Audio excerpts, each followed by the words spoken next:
What is going on, folks? Welcome to another episode of the Final Drive podcast here at Sour Kids Production Studios. It is Alec, Javante, DeAndre, Kenneth, of course, over there on the computer. Gentlemen, we have some big quarterback news to discuss today. Makai was going to be here, but his sister had to be rushed to the hospital, so just thinking of Makai and his family, hoping all is well there. He said he'd let me know, and I'll let you guys know as well. But nonetheless, he's not here to defend Baker Mayfield. Jokingly. Obviously, if you had not heard on, what was that, Wednesday? Yeah, I think it was, Wednesday. Wednesday, the Carolina Panthers and the Cleveland Browns announced they were trading Baker Mayfield to the Panthers in exchange for a conditional 2024 fifth-round draft pick, which basically equals up to a whole lot of nothing. The Browns will pay Baker Mayfield $10.5 million this year. The Panthers will pay $5 million. And Baker voided about $4.5 million to make the deal possible on his deal. So Baker's a Panther. The Browns are set with Deshaun Watson. And if he were to be suspended, which looks like we'll see what happens, Jacoby Brissett would play for the Cleveland Browns. So many things to look at here, guys. Let's just start with the Panthers first. Baker Mayfield, Sam Darnold. I believe they were part of the same draft class, right? In 2018. Yep. Baker went 1 to the Browns. Darnold went 4 to the Jets. Josh Allen went 9th to the Buffalo Bills, and Lamar Jackson went 32. And now the two quarterbacks that have the most question marks coming in to that draft, Lamar and Josh Allen, are now perennial superstars. Oh, and also let's not forget Josh Rosen at number 10. It's in Arizona. 9 teams made the mistake, You can't blame right? That's not his fault. He's got a bad situation. He didn't get a chance. He didn't no opportunity, but you can't say that. Nice try, though. I might kind of. You treat it like I'm You ain't knocking my disrespecting man him. Josh Rosen. I just mentioned the quarterbacks. We forgot Josh That's my Rosen. guy. Rest of UCLA guy. Yeah, That's my guy. UCLA. They don't turn out well. But hey, I mean, so now Baker is a Panther competing with Sam Darnold for the starting job. How do we see this playing out, guys? At the end of the day, when it's all said and done. Oh, Baker's winning the starting job. Agreed. No question about that. I mean, it's more of Sam Darnold's just going to lose it more than Baker wins it. But It's there for Baker to take. Yeah, it's there for Baker to take easily. Yeah. And I honestly, I can see Darnold being a guy, let's say in preseason, playing against the second string, number 2 QB, probably might look good. And then some teams might view him as a backup. I think the Panthers might, trade Darnold and then move Matt Corral, who they traded up in the draft this year, move him up to the backup role behind Baker Mayfield. And those two are kind of similar players in how they play. So I think that will be Carolina's plan going forward. Because there's no way they keep all three of their quarterbacks. They also have P.J. Walker, who started a few games last year as well. So I expect Darnold to be traded after preseason, at least. It's going to be interesting. I believe what Darnold did in the Panthers also pick up his fifth-year option. Yeah. So you're going to have to eat up some money, I'd assume, if you were to ship him. But if you're the Panthers, hey, this is a great deal for you. You get the former top overall pick in the draft. You gave up little to nothing for him. And now you get a year to see, Ken Baker, away from Cleveland, away from all the drama, and away from what happened in Cleveland. Now you got Christian McCaffrey. You have DJ Moore, Robbie Anderson. They signed Rashard Higgins from Cleveland. Now it's just, hey, Matt Rule's in this is a big year for Matt Rule. Maybe he just says, hey, Baker, cut it loose. Let's win some games. Save my job. Let's just see what happens this year. So it's a good deal for the Panthers, for the Browns. You kind of had no leverage whatsoever. You were going to have to eat up money on Baker's deal, and then you were going to have to take whatever little they offered in return for Baker Mayfield. And now here you are with Deshaun Watson. We'll wait and see what happens with this suspension. But nonetheless, Baker's gone. You cleared that headache. It's kind of crazy how all this unfolded for the Browns in the span of one offseason. Yeah. I like the move as well. I like the move for both teams. I think for Cleveland, it gives them a chance to go into training camp, not having to worry about this no more, having to talk about it, can move on, just get ready for the season. For Carolina, they got other ththings to talk about. The Deshaun Watson thing would be sold by then. We'll know Other quarterback things. We'll know what Deshaun Watson's doing by then. So if it's 6 games or 7 games, then you'll know what you have to expect. But as far as Carolina, it's a win, and it kind of sucks because you're still stuck with no quarterback. You don't know if you even have a quarterback. I'm not trading Sam Darnold because Baker Mayfield is known to get hurt, and I will need another quarterback just to come in and play. So I'll probably keep Sam Darnold. Well, that's what I'm saying. You got P.J. Walker and then P.J. Walker. I mean, I'm trying to Matt win. If Corral. I'm at Rome, I'm trying to win games, though, bro. P.J. Walker ain't gonna win me game. I'm trying to win games. At least if I bring Sam Darnold as a backup, I still have some kind of quarterback that can actually compete and win. But I'm saying most teams will keep 2 quarterbacks on the roster, sometimes 3. But this is a team that's different. They have 2 quarterbacks that are both about to be free agents after this year. Like Yeah. they're a little different situation. They have 2 quarterbacks that are gonna be gone, possibly. And 2 of them make $20 million a year. Yeah, so that's why With I'm the saying fifth-year you option. probably would have to get rid of one of them. I mean, And Darnold showed what he was Well, in Carolina and the last thing year. about- Technically, you only paid 5 for Baker. Yeah. Yeah. I don't know. I mean, I get that. As far as Carolina for Baker Mayfield, I mean, we'll just have to see. I mean, I really don't know much comment. When it dropped, I was like, okay. I mean, it didn't really do anything for me to move the needle because, I mean, he's had talent in Cleveland.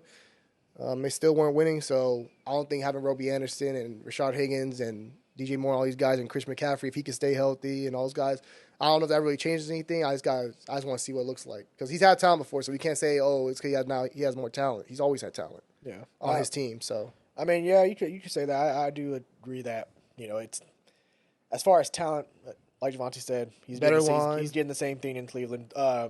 Carolina did address the offensive line this offseason, which was terrible last year. They drafted Ike Ekwonu, 6th overall in this past year's draft. I do feel like their offense is a bit of a change compared to Cleveland. I think that might help them because it's more of nobody to lean on. it's more closer to Oklahoma than what Cleveland was to Oklahoma style for Baker Mayfield because Carolina likes to spread everything out. Sometimes they go with wide sets, spreading Christian McCaffrey out to wide receiver as well. Mm-hmm. So I think that's something that's just going to feel more natural to him. Yeah, and I mean, and excuse me, for Baker, it's kind of funny how you look at his tenure at Cleveland. Hugh Jackson, bad head coach. He had the interim of Greg Williams, Freddie Kitchens, horrible, and then you got Stefanski. And I think you can kind of argue, at least from what I've seen, the best version of Baker you got, and maybe not with the Browns team, but the best version of Baker was with Greg Williams and Freddie Kitchens in the sense of you let him go and just play football. You didn't restrict him like Stefanski. And it works. You win games, yes, but with Baker, you're hindering him, and it's just funny to me how this year, this guy took the Browns to the playoffs. Something we never thought would happen. Also, it's at Let me ask you this: if in 20 last year, do they make the playoffs without Baker Mayfield? Well, also I would say that, I don't know, but also I would say this to that. It's like with the Knicks. The COVID season was a different season for everybody, so we have to put that in consideration too when it comes to as a COVID year, less fans and saying a lot less everything. You know what I mean? But he was great that year. I don't think they made the playoffs. I mean, to me, I've only seen one bad year of Baker Mayfield, and that was with the injury. Yeah. Even the Freddie Kitchens year, though. Freddie Kitchens, you said the Freddie Kitchens, Greg Williams year when Freddie Kitchens was calling the plays. Season with Greg Williams. When he was calling the plays, yeah. Freddie Kitchens got the head coaching job, let him throw the ball. He turned the ball over a lot. So, I mean, he did get freedom to be able to make plays and throw the ball and stuff like that. He still had, how many picks did he throw that year? Threw a lot of interceptions that season. I don't know if you can pull that up or not, if you got that. But he threw a lot of interceptions that year under Freddie Kitchens as a head coach. So, I mean, it kind of showed that maybe he's not the guy who can just gunsling it. He needs to be more of a pro-style offense, in a way. That's what it kind of seemed like after Freddie Kitchens' year. And I think, with Odell Beckham, there's got to be a and balance Jarvis. for sure. Because I think you saw Baker get frustrated with the way that this offense was in Cleveland. And I think in Carolina, if you're Baker Mayfield, this chip on the shoulder that you've had in Cleveland your first 4 years in the NFL, Yeah. 21 interceptions. And I'm just saying, because in Carolina, you're not going to have the running game. Like in Cleveland, you had 2 good running backs that can support you and help you. I mean, in Carolina, you're going to have Christian McCaffrey, who's probably going to get hurt. Hate to say it, love Christian McCaffrey, but he's guaranteed to miss some games. Chuba Herbert's a solid back. He's solid, but he ain't Kareem Hunt, or he ain't a Pro Bowl back like those 2 guys. You have 2 Pro Bowl backs back. And you have a great line. That's what I'm saying. That's what I'm saying. When it comes to Carolina, it's I don't know, because you had everything a quarterback would want. Sometimes. You had the line. You had the running game. Some guys just need a change of scenery. Yeah, but you had all the talent. As far as talent-wise on the offense, you had everything you want, and you had a great defense. yeah, and I just think that this. If Josh Allen had all that, if you put Josh Allen in that Cleveland team, they probably win 2 Super Bowls by now. And Carolina, Carolina plays most of its games down south, so that's a bonus right there. You're playing more in warm weather versus that cold weather. Yeah. Playing in Pittsburgh, Baltimore, Cincinnati. Yeah, and I just think, this cockiness that he has, kind of this chip on his shoulder, He's been humble. it's got to stop that. He's been humbled because you saw how the moment Deshaun Watson became available, the Browns immediately reached out, not letting Baker know what's going on, and from that moment on is when all this started. So you got traded, you got out of Cleveland. Now just prove to us in the league that you can be one of these 32 starting quarterbacks. I think it can be one of the 32. I think he's going to be solid this year. I think he's going to be really productive with Carolina. I don't think I'm not going to say playoff, but they could be a wild card team. They could be. I think they're in that fight again this year. You saw the start that they had last year with Sam Darnold at quarterback when he was playing good. Playing bad teams. Yeah, and then all the injuries with Christian McCaffrey and everything, that kind of just dropped them down. But I mean, you do have some. you have some card. pieces. I said I think they could compete for that wild card spot. They're definitely not competing for a division, but Yeah, wild think card about, spot, like, I mean, the Saints and Tampa Bay has 2 teams right ahead of them right there, and then think about like this. Last year, I think nobody thought the Eagles were going to be a wild card team. yeah, exactly. Like they could be. but the And Eagles look what playing the a weak Eagles did. division. This division's not weak. This division's with the Saints coming back with how they're going to look. Possibly the Saints will be there. Tampa Bay's going to be around. That's your third best team in your division. At least the Eagles, that division was kind of weak besides the Cowboys, so Okay, you can stay around. Think of them as the 49ers when they snuck in the playoffs as an NFC West in the NFC West with Arizona. Niners dealt with injuries early on, but also But I'm saying with like Arizona, because last year it was Arizona and Yeah, the but they got Rams, three, and they got then three. They got three, yeah. but I don't see the South getting 3. I think Could the West would get 3 again, possibly. The I West. never said Carolina's the front runner to make the wild card. I said they have a fighting chance with Baker get that Mayfield 7th seed. to get that 7th It's going to seed. depend on health also. Let's see how healthy Baker can stay. Yeah, And Christian McCaffrey and the rest of these guys. That's going to be the key. And I mean, for Carolina, it's honestly a make or break year for a lot of guys. Like Matt Rule, Yep. he's on the hot seat, so he's playing for his job. Baker Mayfield, if he doesn't perform this year with Carolina, he might not get another chance of starting in the NFL. You can make an argument for Christian McCaffrey Yeah, if he has another injury-plagued season again, and you just paid him all that money. You can make Exactly. the argument for McCaffrey. I mean, like you said, the biggest thing Baker's gonna be injury because I think last year was he suffered that thing like week 2, week 3 of the year, Miles Garrett come off I that think- edge what week is that they play Cleveland? week 1, Miles Yeah, Garrett come off that edge might do some week damage, 1 at bro. Carolina. Yeah. Miles Or- Garrett, David Clowney come off the edges. It's gonna be a rough night. It's just funny if the Panthers were to win and Baker starts, the Browns would have literally Paid him. paid Baker lose, Mayfield to be. And I mean, it's kind of funny because on paper, when you look at how all this unfolded, it's the most Browns thing ever because you draft the number 1 overall pick, Heisman Trophy winner quarterback.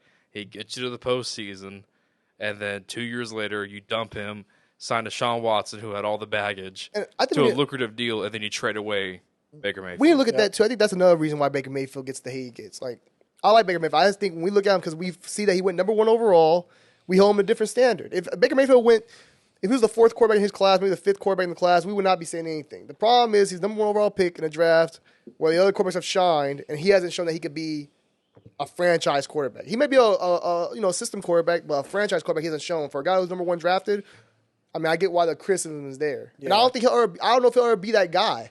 I think that's part of it too. Like, I don't think he'll ever be a franchise quarterback. I think he can be a good quarterback in a good system, like a Jimmy Garoppolo type thing. But like a franchise quarterback, like a game changer, I don't think Baker Mayfield's even that guy.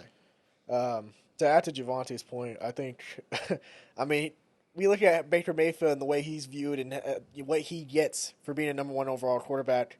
I mean, look, he has more commercials than Josh Allen, and Josh Allen has played light years above Baker Mayfield. With those Lamar Jackson. Lamar Jackson as well. Yeah. So like Baker Mayfield gets all those progressive commercials. So for him to get all those, be the number 1 pick,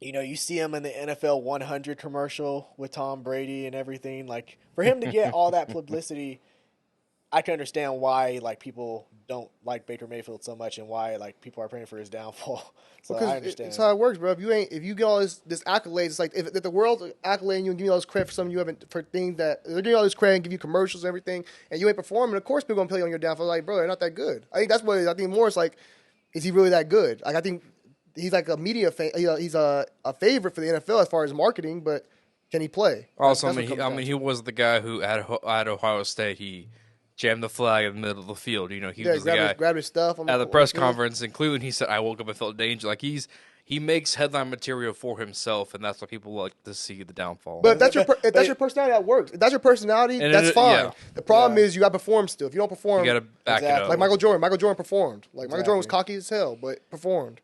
You got to perform. Yeah. You can make all that headline material, but you got to live up to it. T.O. That's the thing. Yeah. So Randy Moss. how would you grade the trade for both teams then?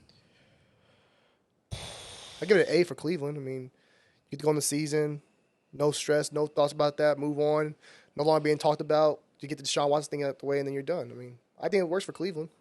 Yeah, I think Cleveland probably I get a B just because it's like this whole situation about you move on, you go behind Baker's bat to get Deshaun Watson, then turns out Deshaun Watson might not even play for you this year. Could be. We don't know how long that suspension will be.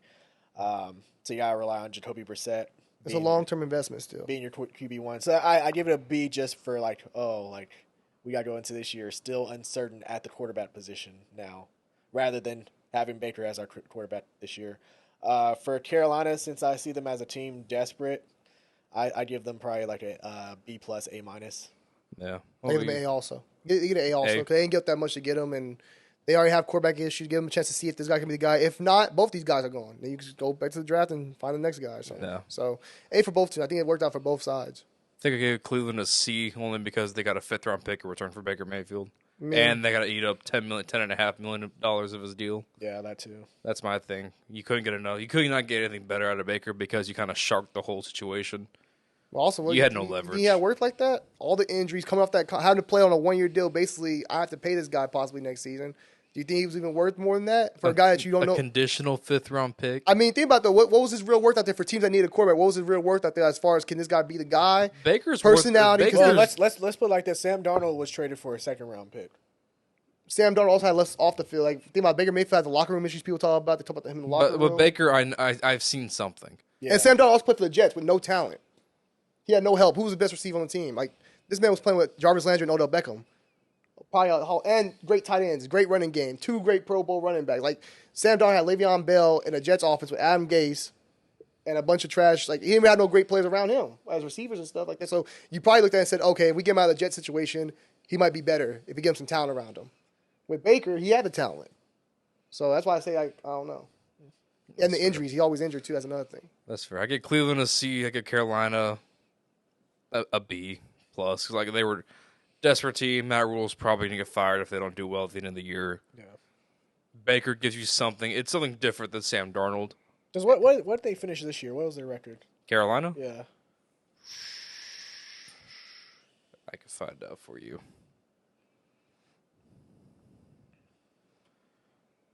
They finished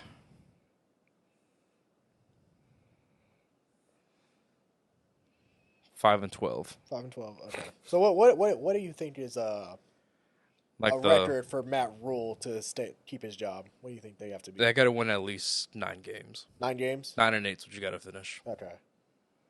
Yeah. to justify keeping Matt Rule, and then to possibly see what you think about Baker Mayfield as well. Yeah. You got to go win at least 8 or 9. You think Matt Rule get fired for real? I think Matt Rule's going to I think you I finish. I think you didn't I even think give he him will. I think a if quarterback they- to work with though. I think if they can win 8 I say 8's about like the limit. 8 or 9, the threshold. 8 or 9, that's a threshold. Yeah. If you can't get there. In a way, it's kind of unfair to Matt Rule though. No quarterback, bro. Like I mean, really, in a league where you need a quarterback, no Well, quarterback. he won 7-9 with Teddy Bridgewater. Did he Teddy not? Bridgewater's a good quarterback because he doesn't turn the ball over. He's not a great quarterback. He doesn't turn the ball over. And though, then you but- go out against Sam Darnold. I think everybody thought, that possibly could have Yeah. been an upgrade because you're banking on, with the Jets and everything. It's just all Right. untapped talent. And I mean, let's face it, if you're going to fire Matt Rule, because if you're going to draft a rookie quarterback next That's what year I'm saying. if Baker doesn't live up to, so you might as well get a rookie head coach to relate to that quarterback To want the quarterback. and want that Yeah. quarterback exactly. Because whoever comes in next is not tied to Baker or Darnold or, hell, even Matt Corral. Yeah. So it's got to be at least 8 or 9 games. And if it's 8, it has to be a good 8 games. Like, you got to have some close ones, some yeah. close ones in there, for me to justify giving you one more year. But Exactly. we'll see. I They do got- believe that's They got the talent though. They got the players. For they sure. got some good defensive talent. They got some offensive talent now. They got another quarterback. So the problem is the quarterback play. we'll Yeah. see. Same thing that was in Cleveland, quarterback play. They had talent, quarterback play. Yeah, I mean, we'll see. It's going to be interesting. I believe at the moment that's the last quarterback question mark of the offseason, right? Because Jimmy G. I assume this man now Jimmy G's means. getting moved, bro. I think this means Drew Lock and Geno will battle out in Seattle for the job. And I think Jimmy G's going to stay in San Francisco. I think so too. Because I think if I'm Cleveland and, say Deshaun does miss time, I don't think the bridge between Jacoby and Jimmy G is that big enough to where I have to make a drastic trade for him. They're game managers at the end of the day. Yes. Even with go ahead. Yeah, well, yes, but also no, because Jimmy, unlike Jacoby, like he's been there before. He's been in the playoff situation. That's fair. He's been Experience, in the yeah. Super Bowl, so he has that experience over Brissett. That's why I would personally, dodge the market about Jimmy G. But also, you look at what John Lynch and the Niners have put out. John Lynch said, like, we had plenty of offers. Like, we have offers coming in, but they haven't made a move on anything. Then you had Jerry Rice come out and say, they should compete for the job. So a lot of people don't know who's going to be starting quarterback. A lot of people think Jimmy Garoppolo should be starting quarterback starting next season. And I think it was it Shanahan who said that they didn't want to trade Jimmy G because of the injury. That's what I'm saying. the Yeah, surgery like, that he I had. feel like they want to play Jimmy. They want us to go with Jimmy G next year instead of Trey Lance. Well, personally, I think the reason why they haven't traded is because teams are lowballing the 49ers for Jimmy G because of him coming off the shoulder injury. I think it's going to be something where we're going to have to watch Jimmy G in the preseason with Trey Lance. If it's a great quarterback battle, I think Trey Lance will still prevail and win the how can you get number one lowballed job. But if Jimmy G, let's say Jimmy G has an impressive preseason and we're looking at Cleveland situation, Jacoby Brissett's okay, he's looking average. At that point, then the Browns might, ramp up that trade offer, or a lot of other teams might ramp up a trade offer for Jimmy G. And you never know with injuries and everything. Shit, I think Minnesota, let's say something happened to Kirk Cousins, knock on wood. I don't think Minnesota will go out there and go try to get quarterback. I think Jimmy we're G. going to suck this year and go to the draft. I don't think Minnesota will look at it and say, Kirk Cousins. The difference between Kirk Cousins is I win 9 games of Kirk Cousins versus 5 without I can give me a him. quarterback. Great, I can give me a quarterback now. Like, I think the only team that can really look for Jimmy Garoppolo is teams that really try to contend. I mean, Philly might be one if Jalen Hurts don't work out. But I mean, there's not many teams that are going to be looking for a cap hit of $19 million. But I do think Jimmy G will get traded to Cleveland when it's all said and done. I think they want to keep. so. I think he'll start this season. I think they want to keep him. I think it has more to do with they don't think Trey Lance is quite ready yet. Yeah. Remember, that was a guy who played in, 7 games at North Dakota State? And then COVID took away his pretty much the rest of his time in college. But how can we say Trey Lance isn't ready when you don't even know what Jimmy G's going to look like coming off that shoulder injury? Because Jimmy G is safe. You already know your offense. You know what you're getting at Jimmy Garoppolo. And also Kyle Shanahan's offense is built around those kind of quarterbacks. Kirk Cousins, Jimmy Garoppolo, Matt Ryan. They're quarterbacks that you know what they're going to give you. Trey Lance is still a wild card. He has to run. He's going to use a lot of his legs this year, to be honest. He's going to use a lot of legs because he's a rookie. He's young. So with Jimmy Garoppolo, you get a guy who you know what he's going to bring you every time he's out there. And that you feel comfortable with that. Also for a team that's going to try to win the division this year, who just was a game away or a missed interception away from going to the Super Bowl. So, yeah, I mean, you know what you're getting, Jimmy Garoppolo. You know he's not going to turn the ball over. He'll get the offense flowing. He'll get you 11 and 12 wins. And they're going to run the ball. It's not like they're asking him to throw the ball 40 times. They're going to run the ball. There's nothing wrong with giving Trey Lance another year of development if you feel like Jimmy Garoppolo is going to be the move. But what if Trey Lance has a great preseason? He's balls out. With clear number one. Like, he looks like the clear guy to start for the 49ers. Then Jimmy G's the backup. And then you try and just see what happens on the trade market. And you got to see if Trey Lance can make it through the season because preseason is a little bit different. You got to see how he looks throughout the season because think about it, the Niners are not going to tank a season for a quarterback. Because, we knew he was a project yeah, exactly. to begin with. He was Which a project. Why 2 years then made sense if they had a 7 for 2 years. Yeah, and the way the market's kind of worked out, I think everybody at the moment has the quarterback or quarterbacks they want this year. The fact you didn't trade him on draft night kind of told me like you kind of want to keep this guy, especially with John Lynch saying that we have trade offers, and you haven't shot at any of them. So that tells me you kind of like this guy. Because again, I think teams lowballed the 49ers because of Jimmy G. But also they like Jimmy Garoppolo. It's like, let's be honest, they just got to the NFC title game almost got to the Super Bowl again with Jimmy Garoppolo, who's been there already once with you. They like what he brings. I mean, I'm not saying they don't like Trey Lance. Trey Lance is a project. But I'm saying you look at teams like the Steelers, the Colts, the Washington football team. All teams, Commanders. Commanders. Thank you for that. They were all interested in Jimmy G, yet they didn't choose him. Why? Because he was coming off the shoulder injury. They didn't know what he was going to look like after coming off the shoulder injury. So, I think teams are still skeptical about that. I think him playing in preseason will help alleviate some of those concerns that teams might have. But you about also him. got to think about what teams want to take that $19 million cap hit. If you're desperate For a guy who's enough- only going to be there for possibly a year, I think Mike Tomlin will say he'll rather just go with his guys he has now and possibly make the playoffs with well, those yeah, guys. Mike Tom. I mean, yeah, of But you course. said Mike- Pittsburgh. I'm saying you said Pittsburgh. Well- They went out there and drafted the quarterback, so they're definitely not going to fight no Jimmy Garoppolo. They well, said, no, we that's gotta what I'm saying. straight Like, draft. Pittsburgh. I'm talking about. Yeah, Pittsburgh drafted Kenny Pickett. That completely. But besides Cleveland, who else do you see as a marketplace for him? I say maybe Philly, but I don't think that's really realistic. It would take I it would take think- an injury at this point for me. I don't think nobody would move for him. It'd take an injury. Even if his shoulder is good, I mean, it's still like I think again, Minnesota. they're gonna try to tank it. If Kirk Cousins gets hurt, that's good for them. They can go get a draft quarterback. I think Houston. Why? Houston would do it. Why? You have that young quarterback. That guy's pretty good. Yeah, man. Davis Mills is nice. And they're in building. They can't. They don't need a guy. They don't want to win games. Let's be honest. no, but at the same time, they have to evaluate talent on. But you don't need to win. But that guy's gonna win you. He might win you a couple games. If anything, you need a quarterback. Say this guy and your guy. This is a good quarterback class coming up. I'd rather just lose. I don't want to win to get myself out of position. Where guy Jimmy Garoppolo, he's looking to win also, and he's going for the year. I ain't like I'm gonna keep this guy. What's my point trading for him? It's kind of like a Carson Wentz with the Raiders, but the Raiders were trying to win. Or Carson Palmer, my bad, not Carson Wentz. I just say Houston just because Nick Casario is the GM over there, and he's familiar. He drafted Jimmy G back when he was in New England. They still have that kind of relationship, so I could potentially see that. Are you keeping him long term? No, he's just a 1-year rental. But for what? Sometimes you just need a guy. But that's what I'm trying to- Because if I want to evaluate the rest of the talent, like Brandon Cooks, I got have You know him. what Brandon Cooks is, though. They drafted John Mechie, Nico Collins at receiver. If I want to get the best out of those guys, I gotta have someone to throw But to. And that get 'em. quarterback, who's the quarterback? David, it's not Mills, right? Davis It's- Mills, yeah. He looked good last year. He had moments. He looked really good. He did. And he's young. He did. But it's one of those Let's questions. be- Can he improve? And let's also be honest too with that. Not to cut you off, Jimmy Garoppolo also is not a guy who's going to be slinging it all over the place. This is a guy who plays more of like a system offense. He's not going to be just slinging it around, getting the guys the ball. Yeah, agreed. And for a team with limited running game, I mean, but Yeah, Houston, we'll see. I'm trying to think of another team. Oh, I can't really think of anybody else. Yeah, that's pretty. I mean, it's pretty much dried maybe up. the Giants. I mean, but the Giants are trying to win. Like, hey, we got to see what happens. No, It's got to be an injury. It's got to be an injury with Giants are somebody. trying to win. If the Giants lose this year, probably, hey, we don't get a quarterback. This ain't my guy. They got a new coach. This ain't my guy anyway. Let's be honest. But we'll see what happens. Let's take a look at this ranking from ESPN. Jeremy Fowler he reached out to several NFL executives, general managers, owners to rank their top 10 cornerbacks.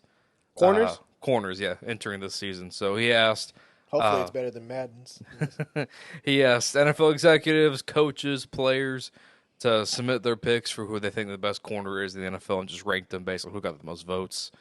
The ones who just missed the cut: Tre'Davious White, Darius Slay, and Carlton Davis. Really, Tampa. Diggs didn't miss it? Diggs made it. Wow. So I'll let you guys. You want to try and guess it? Yeah, I mean, Jalen Ramsey try and won. guess it? I'm going Jalen Ramsey 1, Jair Alexander 2. Jair is not 1, 2. Not 2? He's 3. It should be my boy Xavier Howard at number 2. Xavier Howard is 4. Not 2. What's his name out of, Brandon Jackson. Brandon Jackson. J.C. Jackson. J.C. Jackson, my bad. J.C. Jackson is 5. Oh, damn. Where's Fuller at? Fuller. Well, he's not in there. He's not in here. He's nowhere close. What are you on? I saw the Washington. Trying to think. Hold on. Trying to think. Diggs ain't 2, is he?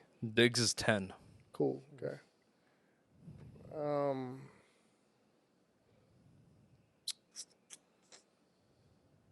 So you need 9, 8, 7, 6, They didn't and put Gilmore 2. in there, right? Stephon? No. Okay. Marcus. Oh. Marshawn Lattimore. No. Lattimore's 2. Okay. Also, Marlon Humphrey got to be in there. Xavier. I think Marlon Humphrey is 8. I Okay. think Xavier Howard should be number 2. What about Peters? No Peters.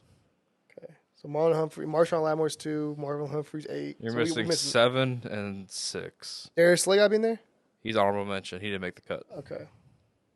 What about the No, One of them just got paid in the offseason.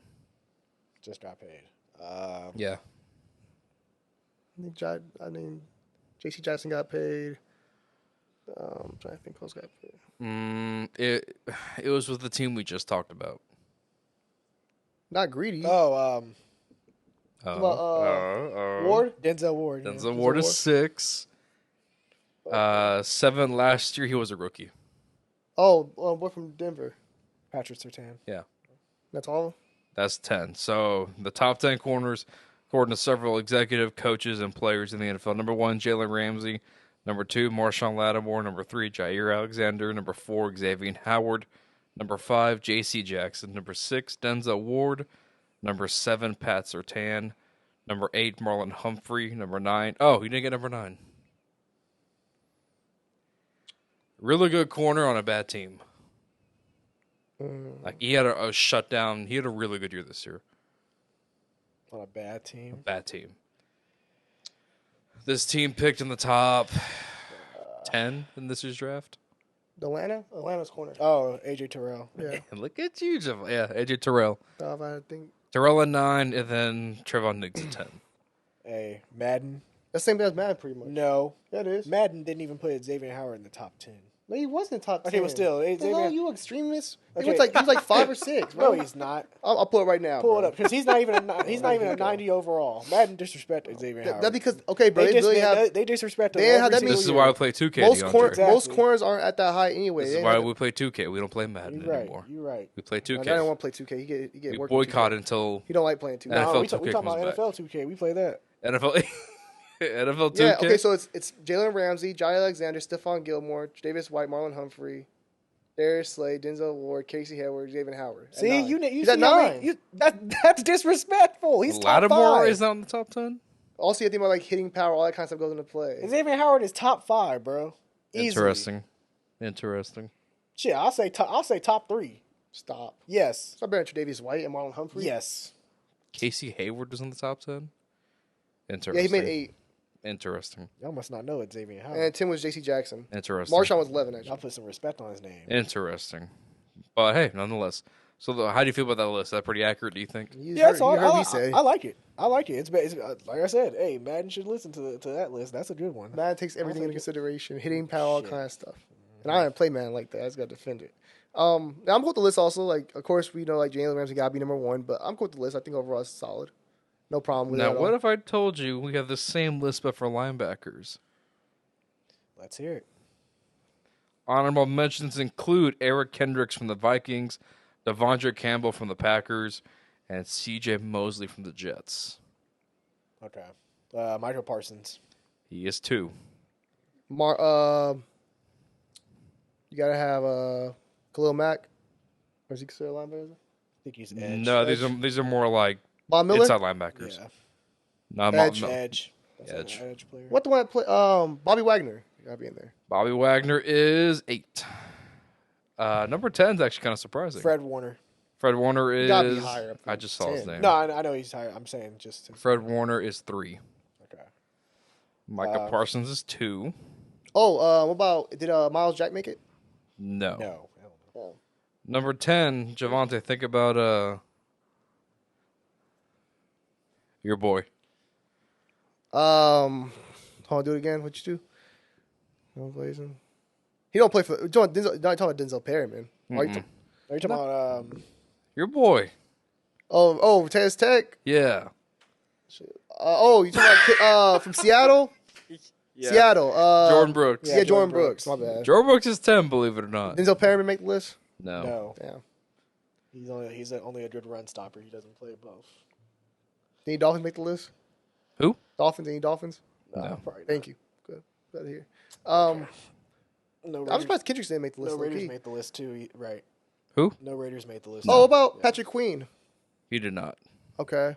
Deion Jones. He did not. Oh, Foyce Oluokun. He did not. Oh, damn. Okay. I'm trying to think. There are 2 guys from the same team on this list. Kenneth Murray. No. Who's some Arizona linebackers? No, not Arizona. NFC team. Let's see. No, the same team. Not the Eagles, are they? Devondre Campbell. No. He's not on the list. NFC. Washington? No. They got their D-line. Nah. Not the Saints is the Saints. There is a set on the list. Demario Davis. Demario Davis is 6. Okay. Same division, though. Oh, Levante David and Devin White. Levante David There you is go. 9, and Devin White is 4. You slacking it, Davey. You guys get it right. You slacking. I just got that for you. See, try to think. No. That's Edge. Darius Leonard. He is 1. There we go. See, Oh, you're yeah, number yeah. one Colts. I right. forgot the Colts. You slacking. So you're missing 5, 7, and that's it. Okay. 5 and 7. Shaq Thompson. No. One's One's an NFC team, one's an AFC team. Gotcha. Nothing in the Chiefs. No, they got just Edge. Tennessee? No. One of them has 2 other brothers playing in the NFL. TJ Watt. Mm-mm. Wait, he has 2 other brothers playing in the How NFL. about He does. Oh, Tremaine Edmonds. Tremaine Edmonds. Oh yeah. Call. And He's 7. And just think about 5. 5. Let's see. NFC team. Let's see. Carolina. Oh, Carolina. DeAndre. Offensive away from No. No.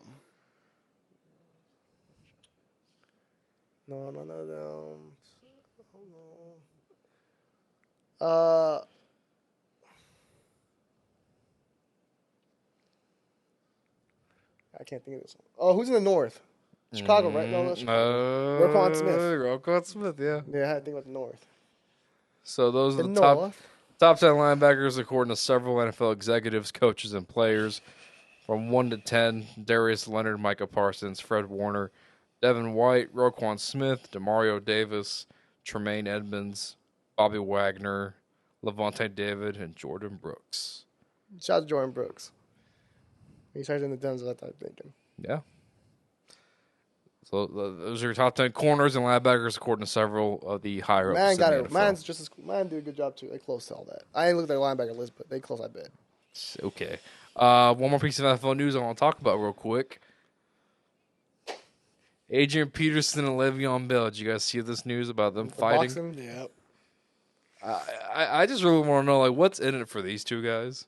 Some little exposure, probably a little bread, little check. Yeah. Also, it's from I bet honestly, I mean Adrian Peterson's like a workout guy. Heard he's like heavy the working out. He probably just wants to put it to use somehow. Train for something. Also, I want to know if you guys could box any athlete, who would it be?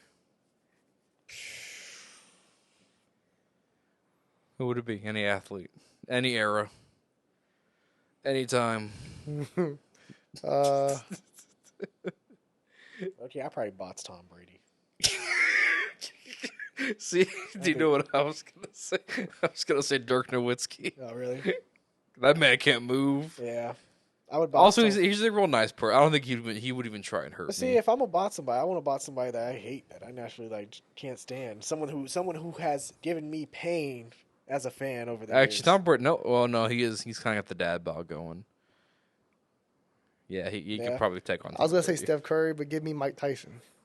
You want to fight Mike Tyson? Uh, I want to get knocked out by Mike Tyson. I want to see how I so feel. you want to die? I want to see how I respect that though. I took a hit 'cause from Mike Tyson, I bro. respect that because you know what I mean. Like if I go play the NBA, if I get dunked on by LeBron, Yeah. how many people could say they got dunked on by Or LeBron? Shaq just posterizing you. It's fun. Yeah. It's not fun, but like, hey, it happened. I would get it framed. Huh. If Mike Tyson knocked me out, bro, that's a good picture. I'll be going down. Mike Tyson got the. I'm like, oh, that's a good pull. I'm like, can you sign this for me, please, Mike? He's all cool. I and respect that. I respect that mentality. I respect it too. Nah, me, I'm just going after somebody I can't stand as a fan. So I'm like, you know what? This is payback I can get. Yeah, maybe you're right then. Maybe I'll go with Stephon Diggs. no, that one hurt. Probably Nikhil Roby Coleman. probably Greg Zerline. Red Zerline. Because that 50-yard field goal is the last good field goal I've seen him make. That man stunk after that. That ref that didn't call that pass. It'd be Zerline. Zerline. Also, he stinks now, so I feel like I could take him. Okay. Yeah, he's a kicker. So that's crazy. And then if y'all get pieced up by Greg Zerline, these people, that's like, damn, you got beat by a kicker? Well, beat you like that? And then I'm gonna say, hey, he's an NFL athlete. See, listen, Mike Tyson, I can lose, and people be like, okay, you lost to Mike Tyson though. Yeah, but I just say Tom Brady, like Alex said, Tom Brady's an NFL athlete. Tom Brady probably piece you up. He can pay for the best professional trainers and everything. Tom Brady will piece your stuff Yeah, up. exactly. But at the same time, I'll explain that, hey, he got the best professional trainers on his side. Brady's probably going to brass knuckle with all of his rings. Yeah. Sheesh. He's going to look at you and go, oh, you're a Dolphins You're fan? right. You don't wear them how those last 20 years or 15 years feel. Remember the Wildcat? Okay, and I'm going to be like, Miracle in Miami, motherfucker. That's the one thing you have on Miracle in Miami. Miracle in Miami. Kenyon Drake. Rings. Boom. Look how bad that man. Adrian Peterson was bad. Adrian Peterson was nice. I remember is he top 5 running back all time? I still think back, AP? He is. I still think back to like his early years when he was over here doing kickoff returns and shit. Yeah, he was a bad man, bro. I love Adrian Peterson. He probably is top 5, yeah. Yeah, I don't have Jim Brown. He's top 5 for sure. Jim Brown goes like right at 5. Mm-hmm. I mean, Jim Brown, like I get he's classic. He did a lot. Yeah, I know. It's just like I don't put him as like the best running back of all time is Eric Dickerson. Actually, I'll put ED. I respect that. That's my guy, bro. I go Barry. No way. I go Barry. ED got the physical, everything, bro. Barry's undersized back. ED was 6'2", could run just like Barry, could move, and took money illegally. No, he did. He already said he didn't do that crap. His grandma bought that car. Go watch I Am Athlete, the pivot. He talked on the pivot. And Reggie Bush's parents took that house. That's different. No, that's different. They did what they did. They did what they did. His grandma Lily said his grandma bought him that car. So nice try. Y'all ain't gonna do that. Go watch the pivot. Go watch the pivot. Shout out to ED, bro. What about that car that Derrick Henry had back when he was in high school? That's Alabama. Sure. That's Alabama's problem. That ain't got nothing to do with ED. Oh, yeah, I know a certain quarterback. Can you rewind that play real quick? I know a certain quarterback in high school that he stopped on a boy. Maybe got gifts. DeAndre. That's opening game. I mean, that's the first year Brett Favre was there. Percy, that was a bad team. Sidney Rice. Did you hear what I said to DeAndre? Oh, what'd you say? Sorry. That's I think I remember a certain high school player we played with got gifts. Pretty sure. Hold on, this one. Ooh, just stop on that. Wait. You know who I'm talking about. With the Camaro. Yeah. Yeah. Nah, he's definitely up there. Adrian Peterson was a problem. I mean, I love the way he ran physical, bro. Hard. I think for me, it's Walter Payton. Really? Walter Payton. Sweetness all day, every day. See, I like me a big back. I like a back that can do a multiple back, a big back that can still run like those guys, but it's bigger. Like Barry Sanders is cool, great back. Barry Sanders has the size of Adrian Peterson or ED. But also are bigger backs. You gotta think, bro. Barry Sanders is like top 5 NFL rushing all time, and that man didn't have an offensive line. Neither did Eric Dickerson. They had to create a whole different offense for that man. Yeah, his offense. And what quarterback did he play? He literally played the quarterback. He said threw 58 yards. He had no quarterback. But I also make this argument too. Earl Campbell. No. Earl Campbell. Earl Campbell's a brutal guy, but no. Earl Campbell tough. Earl Campbell can't run like those guys. Impromptu segment. Top 5 running backs of all time. Facts. Let's do it. Let's do it right now. All right. DeAndre, you're the one guy in this room who played running back. I did. So you should have the most. You should play running back too back in his day. Early, but both of you. Yeah. I play more linebacker though, but I play running back. Well, I like ED. I'm a big back. I'm a big guy, so I like bigger backs. I like line. You have the necessary tools and experience to tell us what makes a certain running back the best. Of course, you gotta have vision. You gotta be able to read blocks, stuff like that, and stuff like that, all that. But I would go ED at 1, just because he created his own kind of offense. College, he was a stud, but then when he got to the pros, he was still a stud. Bigger back, 6'2" guy. He had speed too. Big size. At 2, I would go with. I'll probably go Barry Sanders at 2. No, I'll go Adrian Peterson at 2. Barry Sanders goes 3. I'm gonna put LT at 4. Yeah, that was my dog right there. Because LT changed the game. I have Barry at 3, LT at 4, and at 5. Jim Brown, none but respect for Jim Brown for what he did for the game, on and off the field. But at 5, it's tough. I'm going to go with... So no Emmitt Smith in your list? Hell no. I'm gonna go with at 5. I try to go with different. I try to go with backs that are like different, can do different things that like change the game. Like LT was one of those guys who I also love analyzing. I'll go 5. I'll go Walter Payton. Okay. That might change in a couple minutes if I really think. Okay. DeAndre, what do you think? It's a bad man, bro. All right, at 1, I'll go Barry. I just like Barry. Okay. Nice. Swifty. I say what makes a great running back also a low-key underrated trait. Well, vision, I mean, that's not an underrated trait, but vision is a great trait to have. And also an underrated one is the ability to switch the ball in their proper hand, especially when they're making cuts. That's always something that like I find unique in running backs. That's something that I was always taught to. So because of that quality, LaShawn McCoy would not make your list. Oh hell no. LaShawn would not make my list. I mean, hey, he's skilled. He is skilled with the ball in his hands. However, he is not a great running back simply for how he holds on to that motherfucker. But yeah, number 1, I go Barry. Number 2.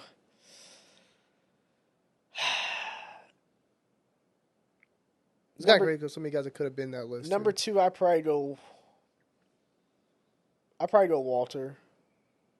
3, I go LT. I think LT again changed the game. Also, LT as a receiver out of the backfield, amazing at that as well. I gotta change mine, but go ahead. And then 4, I gotta change that. 4 I'm gonna put Bo Jackson.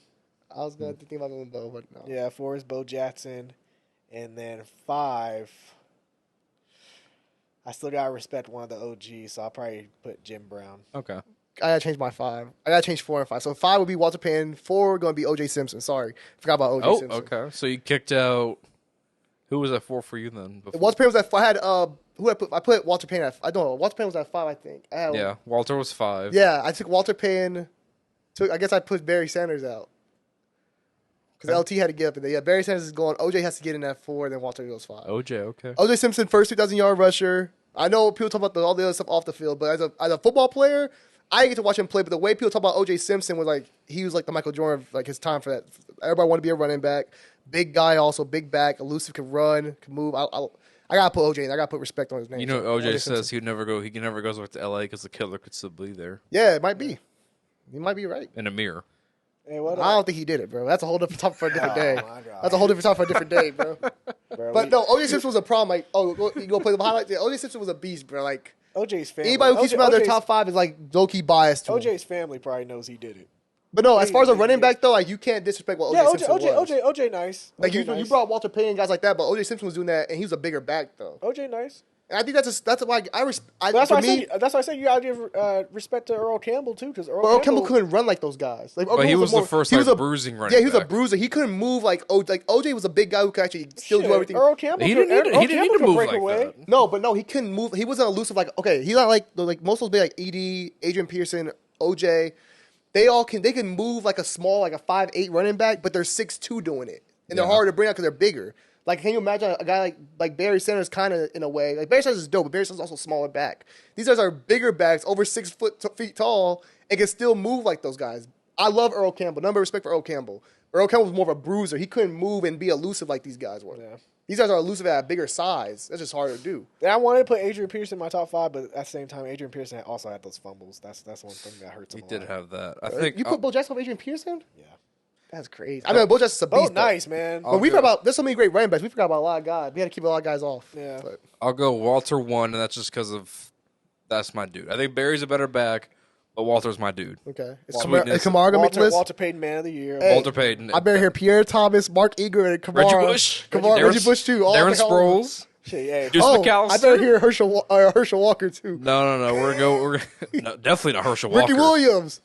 Hey, low-key, I'll put Ricky up All right, there. I'll let you go. I'm sorry. Ricky post weed. Ricky's my guy. Shit. Hey, Ricky pre-weed. What you talking about? Ricky on weed was I guess nice, Rick, too. you got the better Ricky. Bro, Ricky had the We dreads, didn't get the good Ricky. Ricky had the dreads no more. no. No, he wasn't that guy. Yeah, we didn't get the good Ricky. You talking about when he was balling, he had that 1,000-yard season in Miami. He was balling.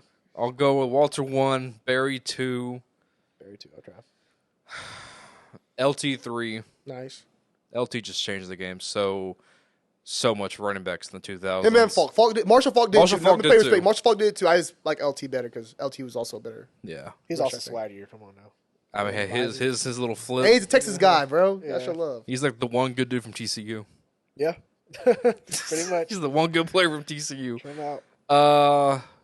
So LT at 3. I'll go. Dang, it's hard. I want to say Jim Brown. Jim Brown just meant a lot. It was more than football for Jim Brown. Yeah, Exactly. exactly. That's why I got to put Jim Brown at 4. 5 is Adrian Peterson. It's strictly because of his 2012 season. You know, coming off the torn ACL. At the end of the year, he comes back week 1, ready to roll. Holy shit, that was 2012? Yeah. Damn. He tore his ACL at the end of 2011. Yeah. Came back in 2012, and that dude had a season of historic But if you look proportions. at even Adrian Peterson though, bro, like look at what he's playing with. Like literally, most of his career he played with no talent. It was him. The only year he really had some was the Brett Favre when he went to the NFC Championship and He had an old. when the he Saints had did an what they old did. But overall, it was legal.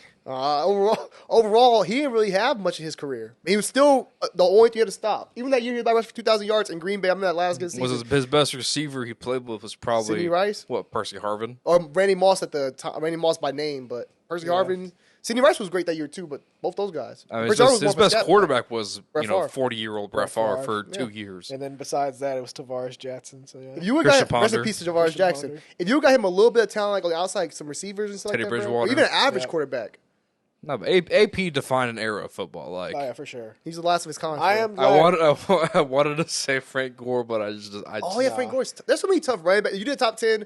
It's a little because I said I think Steven Jackson's also a Hall of Fame back. Steven Jackson. See, He's Hall of Fame, there but were he ain't so top- many he's a Hall of good. Fame back. He's a Hall of Fame back, but he ain't top 10. There were No, so many but good he's backs a in good the back. 2000s too, in 2010s. By themselves. He was what did he play with? Shady McCoy. I'll take That dude take you out of your socks. Sean McCoy was tough. Even Todd Gurley for the years he was there, he was dominant, but he just got hurt. Nah. Even Le'Veon Bell was a great back. I think Le'Veon Bell was different. Does that mean backs like I don't think there's ever gonna be another running back like Le'Veon Bell. But The way he Le'Veon Bell is not top 10. No, for sure. I'm just saying these are great backs though. Steven Jackson. Marshawn Steven Lynch you can make Jackson, an argument certainly. for if you wanted to, but I wouldn't. I don't think that makes it great. Steven Jackson, I think, could be. Steven Jackson. You can argue Steven Jackson for top 10. Of all time or the Nah. 2000s? Well, definitely for 2000. 2000, Oh, yeah, yes. yes. All time? No. Hell no. I like Saying. Steven Jackson. Also, I put into consideration what you played with. Like Terrell Davis is amazing. Love Terrell Davis. Terrell Davis had John Elway, Shannon Sharp. I mean, he had some studs around him. Like Steven Jackson. Do we remember who was quarterbacking that team? Yeah. Mark Bolger, Like Sam Bradford. those for a teams are little bad, bit. bro. I am glad that none of us put Emmitt Smith in the top 5. So, I like Emmitt. I like fuck with Emmett, but like Emmitt had a lot. Emmitt had probably the most that any running backs had on he had the offensive line, which people talk about the triplets and that offensive line Very is sad. criminally underrated. had one of the best fullbacks in the game in Daryl Johnston blocking for him. Yeah, I mean that was a criminally great, 2-A. Nate Newton, Eric Williams for a time before he got in the car accident in the 90s. That was a killer offensive line they had in Dallas. Yeah. I like Also, some of longevity those. played into that too, because that dude played until what 03, 04? Before. Yeah. I love the list, y'all, man. I think everybody lists is unique. So I think Alex's list was unique because it's like a lot of smaller guys. He put a lot of smaller backs in his like list, which I like though. It's cool. It's different. I like a lot of guys. You put a lot of receiving backs too, though. Yeah, that changes the game. It did. right It there. did. I like for me when I rate my backs, I was doing it based off of like You both had Bo Jackson in yours, right?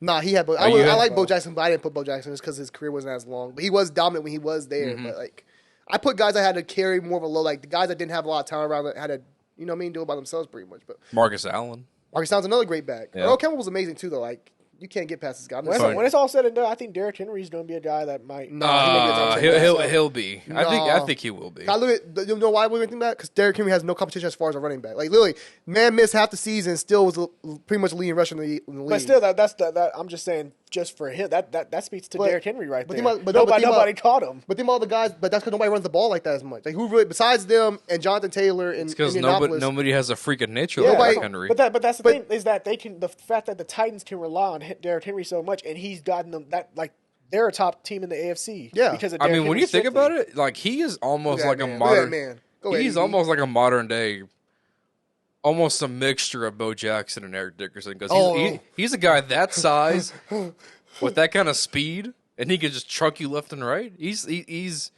And I'm not trying to compare him or anything. No, I get But what you're the saying. physical traits he has, the size, the speed, I ain't. You don't see that in No, today's for NFL sure. from Come on, I running mean, back. you see those 99 But my thing yard is runs this: that he be if you making? put Derrick Henry in the 2000s with all these backs, is he that good of a back still? He's still a great back. Is he the best back in the time? Yes. Is he better than LT? Because this is a different NFL back then. No, I'm saying. Oh, the like today's 2000s? time, nobody run the ball like that. No I more. think he still would be because think he's better than LT? I think he's just a transcendent freak of nature. He could play back. But if you had Adrian Peterson, okay, if he played back in 1990s, 1980s, he's still Okay, would be match a this freak then. of nature Match because this. he's 6'3", 240, can run a 4 Quick question: 5. if you got back in 2012 or 2012 season when Adrian Peterson was the guy, would you rather have Derrick Henry or Adrian Peterson? Who's the better back? It's Adrian Peterson by far. He's faster. He actually has breakaway. Derrick Henry can run, but Derrick Henry don't have breakaway speed. Adrian Peterson getting open field is over. That's game. I don't think Derrick Henry's like that, like as far as speed wise. Well, of course, but Derrick Henry doesn't need breakaway speed because guess what? Nobody's bringing him down. But you put him back in the 2000s where people actually with them Pittsburgh Steelers teams, the Ray Lewis's, Baltimore Ravens, like those kind of Ooh, teams. can That's you- a different defense. I would Like, love to see that can you matchup. take For sure. Take out the bus in the 2000 Steelers and insert Derrick Henry. That'd be crazy. No, he's definitely a great back. I just think also though he's a great back. But also the competition that he has, he don't play against all the great backs besides him and Jonathan Taylor. Why Well, it's so but unique. Well, it's not a like different he's NFL. But it's not like he's Yeah, competing. for sure. It's not like he's actually competing against those backs, like playing against them. He is literally just one But man he's wrecking what I crew. mean by this though, like also by his stats, like So like he's, his perception, yes. no, you but I'm can say saying, but that. also by even his stats because he's the only running back in today's time that's really getting those kind of carries. Everyone else has either people have committee like Kamara, they have committee running backs, or they throw the ball out more. Like he doesn't really catch the ball like that heavy.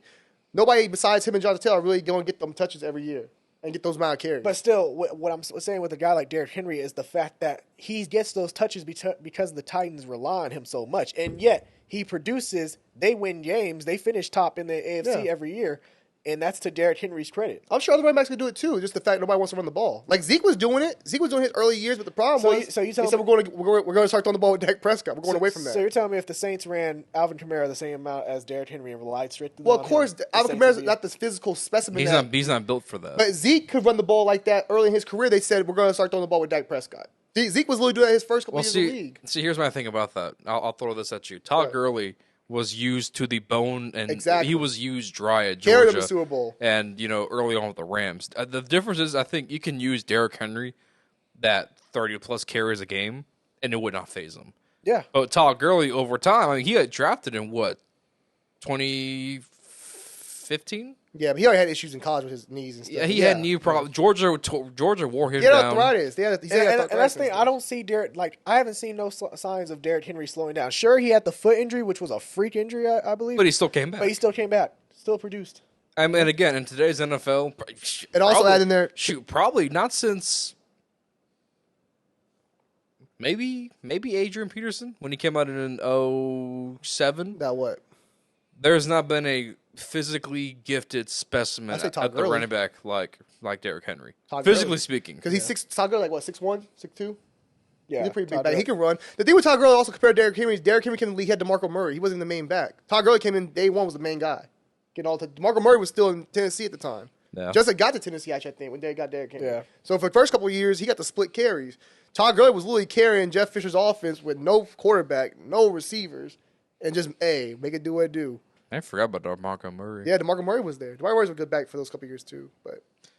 But yeah, I even mean, Aaron Jones, I love Jones from Green Bay, but even he don't get the touches like that, like the amount that like Derrick Henry would get. nah, because they got that. He's a good back. They He's got a good that touch- bowling ball in Green Yeah, Bay. you got the man. The man. AJ outside. Dillon with them calves.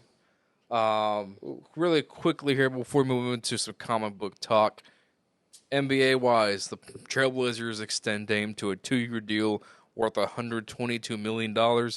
So, despite all of us wanting the Dame to go somewhere else or to join another team, looks like it ain't gonna happen, at least for this year. It's not happening at all. Yeah, I think, and it's unique because the way Dame talks about Portland being home, and Similar to Bradley it's Beal. the team that drafted him. Like it's almost like Dirk, Kobe, Tim Duncan-esque Mm-hmm. in the sense of my roots are here. I'm not going to uproot to go to another city. Yeah. As long as we're in agreement that I want to stay here and try and win, but at the same time, I want to be a Trailblazer. No, exactly. I don't think anybody gonna trade for that contract because last year that contract getting paid $63 Yeah, for a It's season. lot. It's a lot of money for a guy who's gonna be in his late 30s. No, I don't have no problem with this man. Honestly, I respect loyalty. I think as sports fans, sometimes we're like, oh, I want to see him go here or here. But then we complain sometimes when guys want to leave and don't want to stay around and go with the grind, like he said. So I have no problem with Dame doing this. I think also, like, I know we talked a lot about championship talk in the NBA, but I don't think we look at everybody and say everybody has to win a championship to be great. Like, I don't look at Dame and say Dame needs a ring to be solidified. Like, there's certain guys that need that. That's like, true. Giannis need a ring, LeBron need a ring, KD need a ring. These guys need a ring because they're like, look at them like, these are the guys. But Dame, to me, I think Dame can have a great, he's had a great career. If he never wins a ring, he stays in Portland, like, that's still a great career. I think they'll love him. I mean, to me, if he continues the pace, no ring, I think Dame goes into the basketball. Yeah, he's still a Hall of Famer. He's Hall of Famer. He's Hall of Famer already. Yeah, ring or no ring. He's still an all-star. There's only certain guys he's an who need all-star it. starter every year. Yeah, Like, I mean, he's arguably one of the greatest in the history of Trailblazers. Yeah, for sure. I think the only, like, a guy like Melo. Melo's a guy that I think needed a ring. Like, he was one of those kind of guys. We looked at him at a different level. But like Dame is, first off, point guards don't really carry franchises like that. It's very rare. Like, Steph Curry's one of the rare ones to do it, and Isaiah Thomas back in the day with Detroit. But love the move for him. I mean, respect to him. I mean, I would love to see him go somewhere else and have a chance to really play on the biggest of stages. I think he's built like that. But, he wants to stay in Portland. He loves Portland. I'm happy for Portland fans because they get to keep, all small markets, you don't get to keep their guys. Same with Bradley Beal. But, and I mean, with Dame, it does give you the chance to compete. Yeah. Yeah. You're still in that mode of trying to compete with Dame Lillard. Yeah, Portland's still trying to find pieces to fit with Dame. It's a little different than Bradley Beal, though. Yeah, I mean, I think because Portland has been competitive. They've been in the playoffs, conference finals. Like, even though they probably weren't really going to win it, they were there. Washington's been like a 10 seed.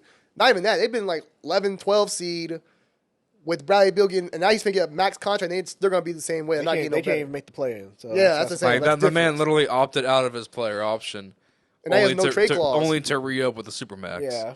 Bradley Beal's about getting the bag. He said he wanted to be the Dirk of Washington. It's the bag and then putting up 50 a night and then losing by 50. He said he wanted to be the Dirk of Washington. Who knows, man? Hey, the NBA changes from what we'll look at 8 years from now. Washington could be a contender. Who knows? Bradley Beal won't be there. Who knows? Bradley Beal could be there at the twilight of his career, somehow winning the championship.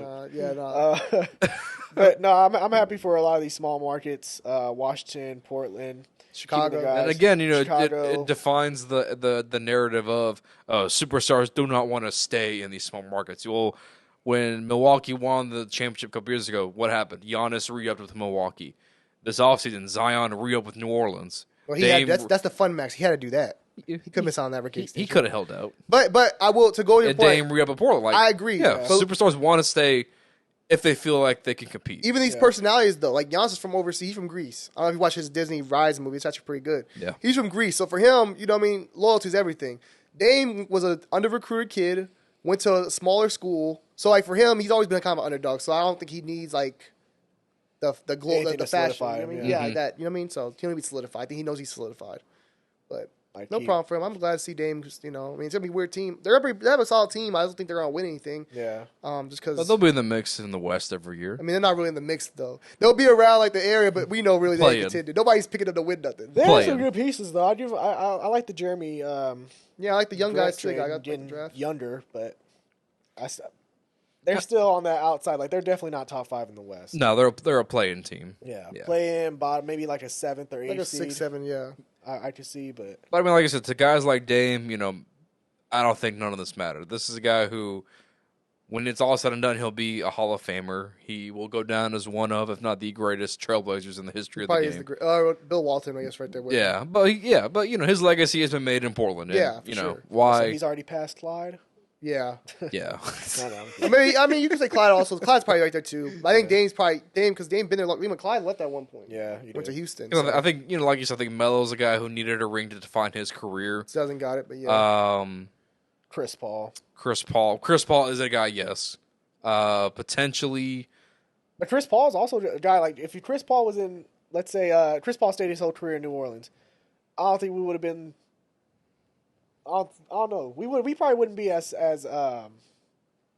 we probably treat him the same as Dame in a way. Like, not really. Guy in the same career, but at the same time, what hurts he's Chris the point Paul, guard, bro. Yeah, he's clearly like one of the greatest point guards of all time. That's why people look at him. Well, that, and also there's always like that friendship with LeBron and D Wade and all of them, and D Wade's won a ring. LeBron's now won a ring. So Chris Paul and Melo are the Nets too. Like, they need to get a ring, and I don't know. I just feel like the pressure was more on Chris Paul when he left because it's now like, oh, you went to the Clippers, you forced a trade because you wanted to win. So now there's more pressure on him. Versus, I feel like let's say he stayed his whole career in New Orleans, We probably still would told. They were saying get up out of there. but would we be as like Harsh Yeah, about because it. that's how we had. Because he literally took that team against Kobe and lost to Kobe with little talent, and he said, "I gotta get some more help." But because think about all these guys will look at that we compare Kevin Durant's top 10 small forward, Carmelo's gonna be a top 10 small forward, top somewhere. Chris Paul a top 5 point guard all the time. Like Dame Lillard is great, amazing player, but he's not gonna be a top 10 point guard all the time. We don't look at him as a top 10 point at his position. So you don't think he will be? No, he's not a top 10 point guard. I think top 10 point guard's better. He's not even better than Kyrie Irving. Say what you want about Kyrie Irving off the court, but Kyrie Irving on the court compared to Dame, Kyrie's just is better. He's more skilled, can do more. It's fair. Can post you up, can do everything. Kyrie's a top tier point guard. If Kyrie just played basketball, which he does what he wants to do. If Kyrie just hooping, if Kyrie was on the court more, he'd be that guy. This man, Kyrie was 50, 40, 90. So I don't think he's better than those guys. He's not better than Steph Curry. You think John Morant's good? I think John Morant was surpass him when it's all said and done. We'll look at John Morant better. I'm just saying, there's a lot of point guards out here now. I don't know. Well, I don't know. John Morant's going to be tough. John Morant's already taking teams to the West. He's taking the damn Memphis everywhere. Because Dame's a way better shooter than Ja. Yeah, right now, but think about Ja's only going in his third year. I don't think Ja's ever going to shoot like Bro, Ja shot pretty well. My thing with Ja's got to develop. He's developed every year. But I'm saying I don't think he's going to shoot like Not Dame. as deep. Yeah, but Kyrie doesn't shoot as deep as those guys either. But, okay, that's fine. If you can still shoot the ball, that's fine. And he's only going in his third year this year. He just went number 2 in the West. And Memphis is young. I mean, he's going to get better. Dame's been in the league for over 10 years now. Dame came in the league in what? Oh, 20... I thought it was 2014? I thought it was 20... Maybe 2013. Well, maybe 2011, 2012. Yeah. 2012 for a minute. Like 10 2011, I want to say. I thought it was 2013. Let me look. It might be 2012, I think. But we Kyrie all Irving's got tough. Yeah, different I take guesses. Kyrie over Dame Lillard.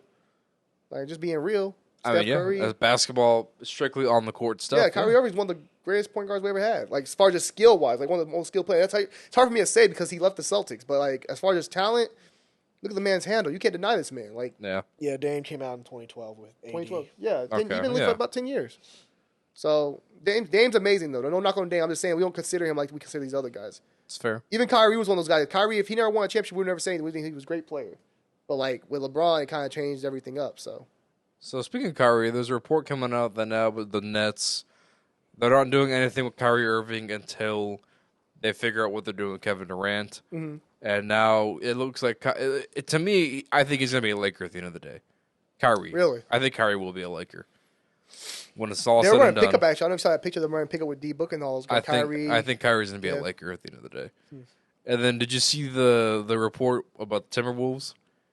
About, Anthony Edwards. And, I would never did that. The deal. Timberwolves reached out to the The Nets. Nets. They Yeah. smart. They smart. Just I'm to glad. see what Kevin Durant would cost. They're smart. At least they didn't do the deal. It was Cat, Anthony Edwards, and 4 first round Yeah, picks. no. It's not worth it. To me, if I'm Brooklyn, the price has to come down for Kevin Durant. No, it don't. It's not coming down. Because here's the thing: The like, reason- It can't because what Rudy Gobert got on the trade market. You're got Yeah. 5 first picks. And I mean, also Kevin Durant's the second best player in the league. Kevin Durant changed your. If you get Kevin Durant on the Washington Wizards tomorrow, that changed that whole franchise. that's a playoff team. That might be a contender. Kevin Durant, Bradley Beal, and Kyle Kuzma, the rest of those guys. If you keep some of that core, that might be a contender. Wherever he goes, is going to shift the balance of the NBA. He's too good. It's like LeBron James. Like, what's LeBron James' trade value? If LeBron asks for a trade, what's his value? There's undeniable what you're going to get for LeBron. Yeah. If I put Kevin Durant on the Sacramento Kings with De'Aaron Fox, that's a top 5 team. Don't love the guy you said that. Yeah, right? But the Like, Rudy it's Gobert, that the Rudy simple. Gobert thing really did change it all because the Rudy Gobert thing was like Rudy Gobert. He don't even play no offense. 5 first round picks. I don't understand that trade. Looking I back get at it. it, They won't move Cat. They wanted to move Cat to the 4, and also they wanted more rim protection. So I think he'll be fine with them. Maybe I gotta see how it looks. But as far as I don't like that come playoff time though. Yeah, Because it's gonna be you saw the Mavericks expose them, the Jazz. Granted, the Jazz are kind of imploding, and they also had no wing defenders. So yeah, it's but different. Rudy Gobert, all he does is play rebounds and play in the paint. That's all he does. No, I think they definitely overpaid. In this era of the NBA, where it's much more about shooting, from Well, anywhere on the court, at least you're limiting yourself by putting Rudy Yeah. Gobert on the court. If I'm gonna trade all that, that's for like a game changer. You should center Someone who's young, that's, too. That's like a Shaq. That's a Shaq. Deal Well, right there. like not for 30-plus-year-old Rudy Gobert. Well, Yeah. the thing is, Carl Towns is one of the greatest 3-point shooter for a big man all time. Like last year, I think he shot like 40-some%. And they want him to And if shoot you a play lot him at the more. 4, he can shoot. He can play on the perimeter more and shoot more. So it helps them out in that way also. They also get a little bigger. I think everybody wants to play bigger. I think the Mavs, Jason Kidd, I don't know if you heard his comment yesterday. He said he plans on starting Spencer, Luka, Dorian Finney-Smith, Christian Wood, and then JaVale McGee. I think everybody saw the Celtics. Not trying to toot the horn on the Celtics, but I think everybody saw the Celtics play big and saw how successful that was come postseason time, especially. Like if you can play big, you want to play big instead of like playing small ball. If he could play big and shoot. Yeah, like the Bucks do it. The Bucks play big. Yeah. But also with the Brooklyn thing, as far as Kevin and Kyrie, I think they're both going to be on the roster come opening night. I think they're both playing for the Nets. Oh, so now you agree. I said because I'm looking at what the thing is like this. Kevin Durant wants to go to either Phoenix or Miami, right? They have all the power because he's on a 4-year deal with no opt-outs, no trade clause. Yep. So, and then, I would keep him and Kyrie. They already added some guys around him. if I'm them, I'm holding sturdy. I'm going to say, hey, we're going to see how this works. Because think about it, they win. I would tell them both play for one more year. Kyrie, when you're done, you can go wherever. Or you can stay. And we'll reevaluate with Durant at the end of the season what you want to do. Yeah. You can't, like, look, I hate the Nets. But you can't give up all like what you did. You had this big 3. You can't give up all that you gave up to get these guys and not give it a real run. You have to bring these guys back next year and try to go for at least one more year. If everything's clear with Kyrie got the COVID thing and Kevin Durant's healthy, everybody's healthy, you got to give it one more run and see what you can do. That's exactly what I was saying. And I like the moves that they made But so I would like far. to see them breaking apart, though. I would like to see that for the Eastern I would Conference. like my to see team, them. I would Just for see the that chaos help. of the NBA, I would Well, love also to see for the Eastern Conference, for Yeah, all of of us. course. Just, Except I for you. just It wanna doesn't see- help you. It hurts I just you want more. to see all the teams get into a bidding war for Kevin Durant. Yeah, but like I like some of the Nets moves this offseason. I like TJ Warren because that's a third scorer. That If he can gives stay them. healthy, yeah. If he can stay healthy, that's a third scorer right there. We saw especially bubble TJ Warren. That was a different person. You know what? I don't know if he'll ever get that title again, but hey, if there's ever potential for that, like that's huge for them. I don't know. And then Harden re-up with the Sixers, right? Yeah, They so took way that less. discount 15 Took a million, big pay 15 million cut. less. A lot of people are wondering why did he do this back in 2012? OKC? Was it? Yeah. He had to get his bag, bro. Man, I show he was the guy. He'll have him still a 6-man still. Hey, why can't you do this in Houston or literally anywhere else? You know why? Because now he's older. He realizes like we got to put more help around me. In Houston, he was doing his part. The problem was the team, they just couldn't get past the Warriors. Yeah. That one year Chris Paul got hurt, they got could beat him possibly. Yep. So I think for them, I think James Harden was a great move for him, great move for the team. I think they've done some great moves there. Morey's picked up some guys. Disrespected Ben Simmons by giving Eddie House his number. Or not Daniel House. Give him Daniel House that 25. Man, What did Ben Simmons do? What did Ben I'm just Simmons saying, it's do? kind of like, okay. What? You knew when you did that, you're going to get That some. would have been the first jersey I would have issued out as this damn 25. Hey, First locker I'm shelving out too. Because what was that deal for Ben Simmons? It was James Harden, Seth Curry. Andre Drummond. Andre Drummond. Two picks. Shit, I would have gave Drummond or Curry his damn 25. I would have gave him his number right then and there off the spot. Oh, you talking about they got James Harden and Paul Millsap back. Yeah, Paul Millsap. I would have gave Paul Millsap 25. Look, I'm not a Ben Simmons guy, but I'll say this, bro. I forget he's on the Nets, right? If you put Ben Simmons in the right look, I'm not a Ben Simmons guy like that. Well, he's talented. I can't stand It Ben. just If you put Ben Simmons on the right It just crossed team- my mind that he's still on the Nets. Yeah. He's at I Summer just League. He's been at Summer remembered League. If you put Ben Simmons on the right team where he could just pass, distribute, he's still a talent, bro. It's not that. It's his work ethic is my problem. This is a Exactly. guy who will make a video on Instagram of him working in Australia, but the moment the video is done, what's he doing? Off the court, going shopping or doing whatever he wants to do. It's not He about was like that at basketball. LSU though. But my thing with Ben Simmons is like, yeah, he's great. He's a great passer. Great He has defender. all the potential but in the thing is, world. he can be so much more. Yes, I agree. We always he always gets mad at people who criticize him and his shot taking, him shooting the ball. You don't shoot the ball. What do you mean? You know, I mean, You gotta shoot the ball, get critique about it. Decision I mean, making. his Brits that he does lay up from time to time, and it's just his decision making when it comes to shot process. If he ever gets, he's still young though. If he ever gets together, he'll be a stud. But I mean, but that's the thing. But Brooklyn, if you have him this year with Kevin and Kyrie Irving, he literally don't have to do nothing but play defense and pass the ball and rebound. Yeah. Because you got Kyrie and Kevin Irving can score the ball. So it's just interesting to see what's going to happen with that situation. But it just pissed me off because it's like, dude, like you're over here mad at the Sixers about their situation and how they called you out. Got the Ben Simmons highlights going for this year. Yeah, I know, right? There's He's got those fits on point. It's on the fits on offense. point though. The fits were on point though. This is funny. Bro, hey, you know what? I'm not gonna lie. If they said Boston could have got him and kept Jalen Bradley, I would have took him. I was like, yeah, get him. But He's 6'10". But my thing with Ben Simmons, bro, it's like even when Thanks for watching. This whole this whole offseason when we were all calling him out about what happened in Philly in the playoffs, he never took up ownership of it what he did. He's like, bro, that's most young guys these days. If anything, he was more upset with them calling him out rather than what he did immediately after what was it, the Hawks series 2 years ago? Yeah. When they asked Doc Rivers right after the game, in the moment, Doc, can you win with Ben Simmons? I don't know. Honestly, I don't know. And I was like, he's not wrong. He's not wrong, exactly. Like, say what you want about Doc Rivers, but he's not wrong about his answer. And we knew the defense was there. Like, Ben Simmons is a phenomenal defensive player. And we see the potential in his size and, his physical abilities. If he can just perfect the shot, you're talking about... it's not about perfecting the shot. It's about shooting it. You got to shoot the shot. One of the best all-around players in basketball. Yeah. And what has he done for his first couple? Nothing. He's done nothing to work on his craft. Why? He hasn't had to. Think about it. Okay, let's be honest. He hasn't had it. Wow. Okay, let me ask you, or DeAndre. If you're Ben Simmons, I've been to 2 All-Star games. I'm an All-Pro. I got my bag. What else do I need to change? My game's working. We're still winning. We were the number 1 seed the year before. We winning. And what happened to the playoffs? Hey, it's South, but okay, still. fine. Regular NBA players, good NBA players, sure. If they want to stay the same, they want to be that same guy, fine with them. But it's about getting better, the right? The best, the great, they transcend. Okay, but you're talking about guys. How many of those we get? How many of those you get? You get about maybe 5. You have 5 of those in the league, like LeBron, the Kobe. But that's what I'm saying. It's different. He can do it though. Ben Simmons has the potential to do it. But that's the thing. It's about if you want to. He doesn't want to. But that's a problem. That's the problem. If you don't have the want in you, that's a problem. There's no desire to push it. Sure, at the end of the day, I'll accept you for the player you are, but I will still call you out. I will still be a little disappointed because I'm like, there's so much fine. No, a player was dominant, Hall of Famer, but low-key left someone on the table. Shaq. Yeah. Still a Hall of Famer. Could have worked on them free throws a little more.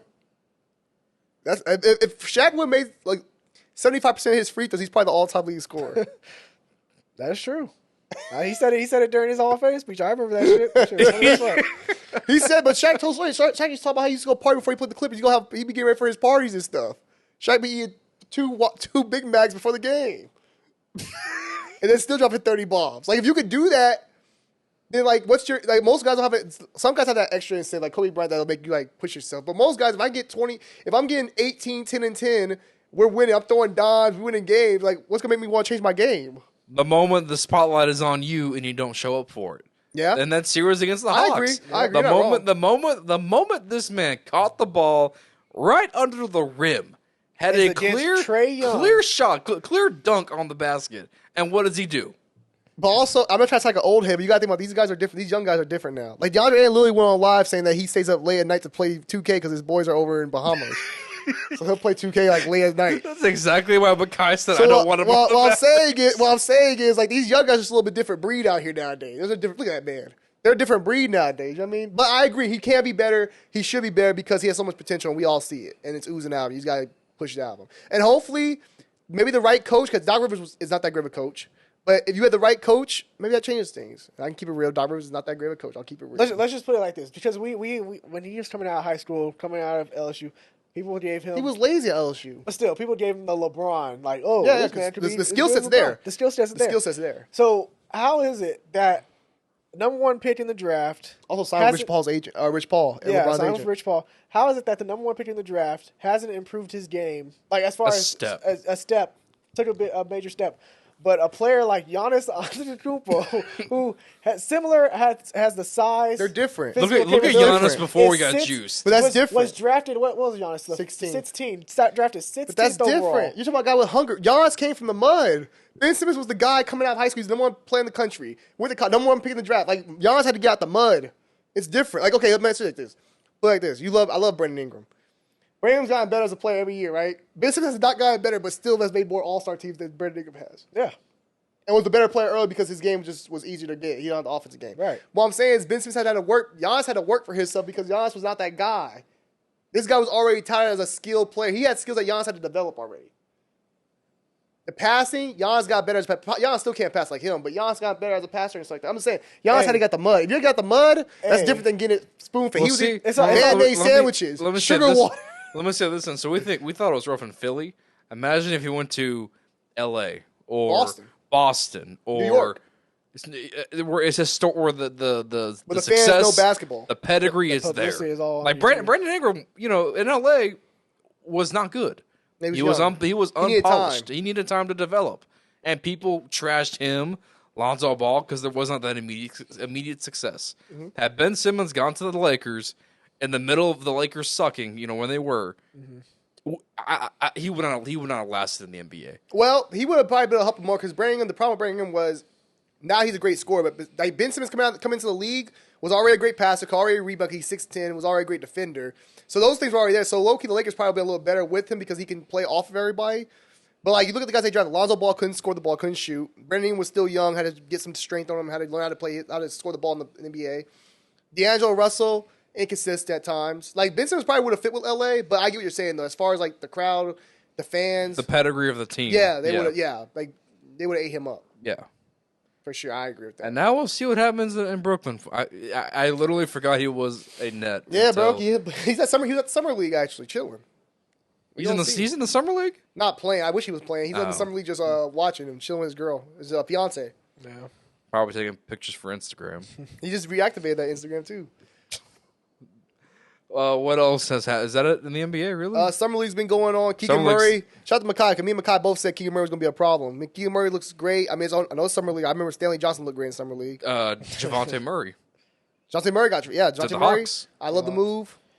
It's gonna help them out. I think it gives them a guard, a bigger guard, somebody who's more pass oriented, more like I think Trae Young can pass, but Trae Young's more. I think he'll be better off the ball, like a Steph Curry kind of. He'll be able to run around, get off screens, something like that. Yeah. But I like what Keegan Murray has done this summer league. Paulo Ventura. I don't know if y'all watched the matchup of Paulo and Jabari Smith. It was a fun matchup. Paulo. I don't know how you could have ever thought he was not the number one pick because he could just score the ball so effortlessly. He just has that game already in his game. He's only going to get better, which is why I put him for Rookie of the Year. Also, shout out to Scottie Pippen Jr. 'cause He's playing well. He's been playing really good for the Lakers in summer league. Yeah. He looks more. Isn't Sharif there too? Yeah. Yeah, Sharif Sharif okay. O'Neal. They've been clowning Sharif on Twitter. Sharif be getting clowned.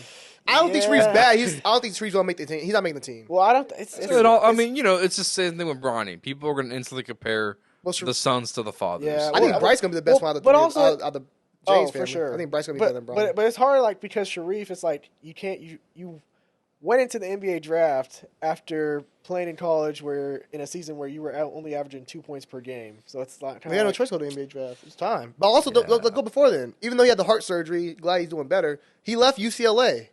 Yeah. He went to committed to UCLA. He dipped. He probably said, I can't get no PT here. Time to go. And went to his dad's alma mater, which is cool, but it's like, I don't think he's going to make the team, which is fine. He's still going to be good. His dad will take care of him. He'll probably play in the G League or Europe. For Yeah. the first couple of I mean, seasons. they used to try and get Jello in the NBA. Like, it just, it is what it is sometimes. Yeah. But Keegan Murray's been amazing. Scottie Pippen's son has been great. Some more standouts. We mentioned Ty Washington out of Houston's been great. I like him a lot. I think he's going to be a good guard in the NBA. What do you thought of the old dude from Oklahoma? Chet Chet Holmgren? Holmgren, he's been nice. I think he's something special, man. I understand why the hype was there for him, because if he can really put it all together, put a little more strength on, but he has the skills that you would want. 7 foot who can do all those things. Like It's real life. It's Real life Thunderstruck. But I think Yeah. yeah. It's real life Thunderstruck. him and Josh Gee have a good connection already. Josh Gee's playing the summer league, and they look great together. That's another thing, bro. These young guys need to be playing the summer league, bro. Cade Cunningham, all these. I don't care if you're all NBA. All these young guys should be playing the summer league still. If you're all NBA no, first you team, should. you don't need What do to you play mean? in You the can still summer league. develop. Like you like you guys are all made products. Well, yeah, they at the end of the day, sure. Josh Giddey's playing Should they be playing? Sure, but at the end of the day, most of them aren't because it's like. But that's what I'm saying, They've that's- proven themselves. You didn't prove anything. That's what I'm saying. One of the things about summer league is you want to have as many roster spots to evaluate other players. Not really, but I also want to play my young guys. Like Killian Hayes is playing. He's going his third year. They're playing Killian because they want him to develop. Cade Cunningham and guys like that, not just shout out Cade Cunningham. Jalen Green, all those guys should be playing because this is time for you to get better, work with the new draft picks, but also get better. And most of the time they do. Most of the time they Not really. I haven't seen no- What I'm saying, most of the time they practice with them. They just don't play the games. No, if you're making, this is 5-on-5 with refs. This is what you want to play in. I don't want you just practicing with people shooting around. This is what you need to be playing. Jalen Green, all these guys are number one picks and stuff like that, or top picks from last year. They should be playing in the summer league because this is what you get better. All right, let me ask you this. So if let's say This is why Ben Simmons. Hey, if they would have forced Ben Simmons to play the summer league for 3 straight years, he'd probably have a jump shot by now. Okay, let me ask you this though. So what happens if Cade gets hurt? in the summer Okay, league? injuries can happen anyway. Okay, they play 5-on-5 in the regular rec league. If they play 5-on-5 on their free time, they get hurt. What happens? Like Klay Thompson when he tore his ACL or tore his ACL. Yeah, shit happens. But It happened. I'm saying at least this is organized basketball. but I'm saying a summer league that could be avoided. It's like, hey, if I sit him out summer league, But he's still playing 5-on-5 in his regular day life. There's still pickup games going on. yeah, but they don't know about him. No, they do. They're posting pictures. You don't think they all? You're gonna waddle them toward ACL and go, what happened to you? You're gonna go, well. At least you're still playing. I'm saying summer league. At least you're playing organized basketball with refs, other pros. I mean, you're playing pros probably in your regular day too. But still, it's a good way to be around teammates, learn about some of these guys you're gonna be playing. Because Jabari Smith is gonna build a team. Jalen Green, you can get some good work with him right now. They got Josh Christian playing. But also, also another thing is like, look, for like let's say a first team All NBA All Rookie selection, if he plays on the summer league, he's just going to cook everybody because he's playing against the veterans. You don't think that's not how you're thinking about it though. It's not about me cooking everybody. My thing is, if I'm a player, right, and say I shot 32% from three, I need to get my jump shot better. This is my chance to get my jump shot right, to work on my game. When it doesn't matter. Yes, if a coach tells me I want you to handle the ball more this season, I want you to play more on the ball. This is a good way for me to learn how to play more on the ball. What I'm saying is, look, if they come out and they dominate, then at the end of the day, you're not going to really evaluate all the other players on the team. But you're not. That's what I'm saying. You're not going there to dominate and just beat everybody and score all the points. You're there to work on things in your game. Like if Ben Simmons played in the summer league, right, after his third year, and said, "I'm going to shoot jump shots and get my spot up game, run off screens, work on my jump shot and my mid range and stuff like that." This is a good way to do that. That's what I'm saying. You could work on your game still, especially a guy who just got in the league as a rookie. This is a good way to work on your game and get better. I'm really like summer league is honestly like the NFL combine of the NBA. Yeah, the players are there, the coaches are there, the executives, the GMs, owners. It's all there. But the difference, Alec, you run fives like in football. Okay, you're not probably running 40s every day. No, you run fives in your free time. You running fives right now. Running 5-on-5 pickup games. This is basketball. You run pickup all day. And again, like in the summer league, like it doesn't matter. It don't. This is great practice. You work on your game. Come regular season time. You don't get this. Yeah. In practices or that's what I'm saying. Summer league roster is mostly made up of two-way players on two-way contracts. Some you might get some international players that are playing. But those guys aren't making your team. To be honest, I know. But I'm saying that's what rounds out most of the roster, and then of course you have your first round selection from that year. You have your rookies from that year's draft. Sometimes, sure, you have your rookies from previous year's draft if they haven't performed or they haven't played at all regular minutes in the NBA yet.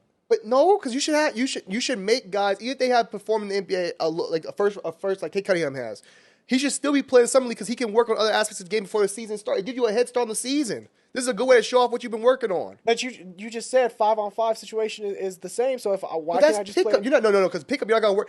You're not gonna shoot jump shots in your pickup game like you are. What if I'm playing in like the Drew League? That's not even real bad. You're playing against people that don't even play real basketball. You have a better chance of getting hurt in the Drew League. You're playing against guys. Not all those guys are professional basketball players. This is all pros. Not even the guys aren't gonna make teams. These guys are trying to make the pros. Some of those guys aren't pro players. You got the game out there playing basketball. Love the game. Shouts to the rapper. The game. That's what I meant by the game. The rapper. He ain't no pro basketball player. Get your ankle fucked up playing with people like that, bro.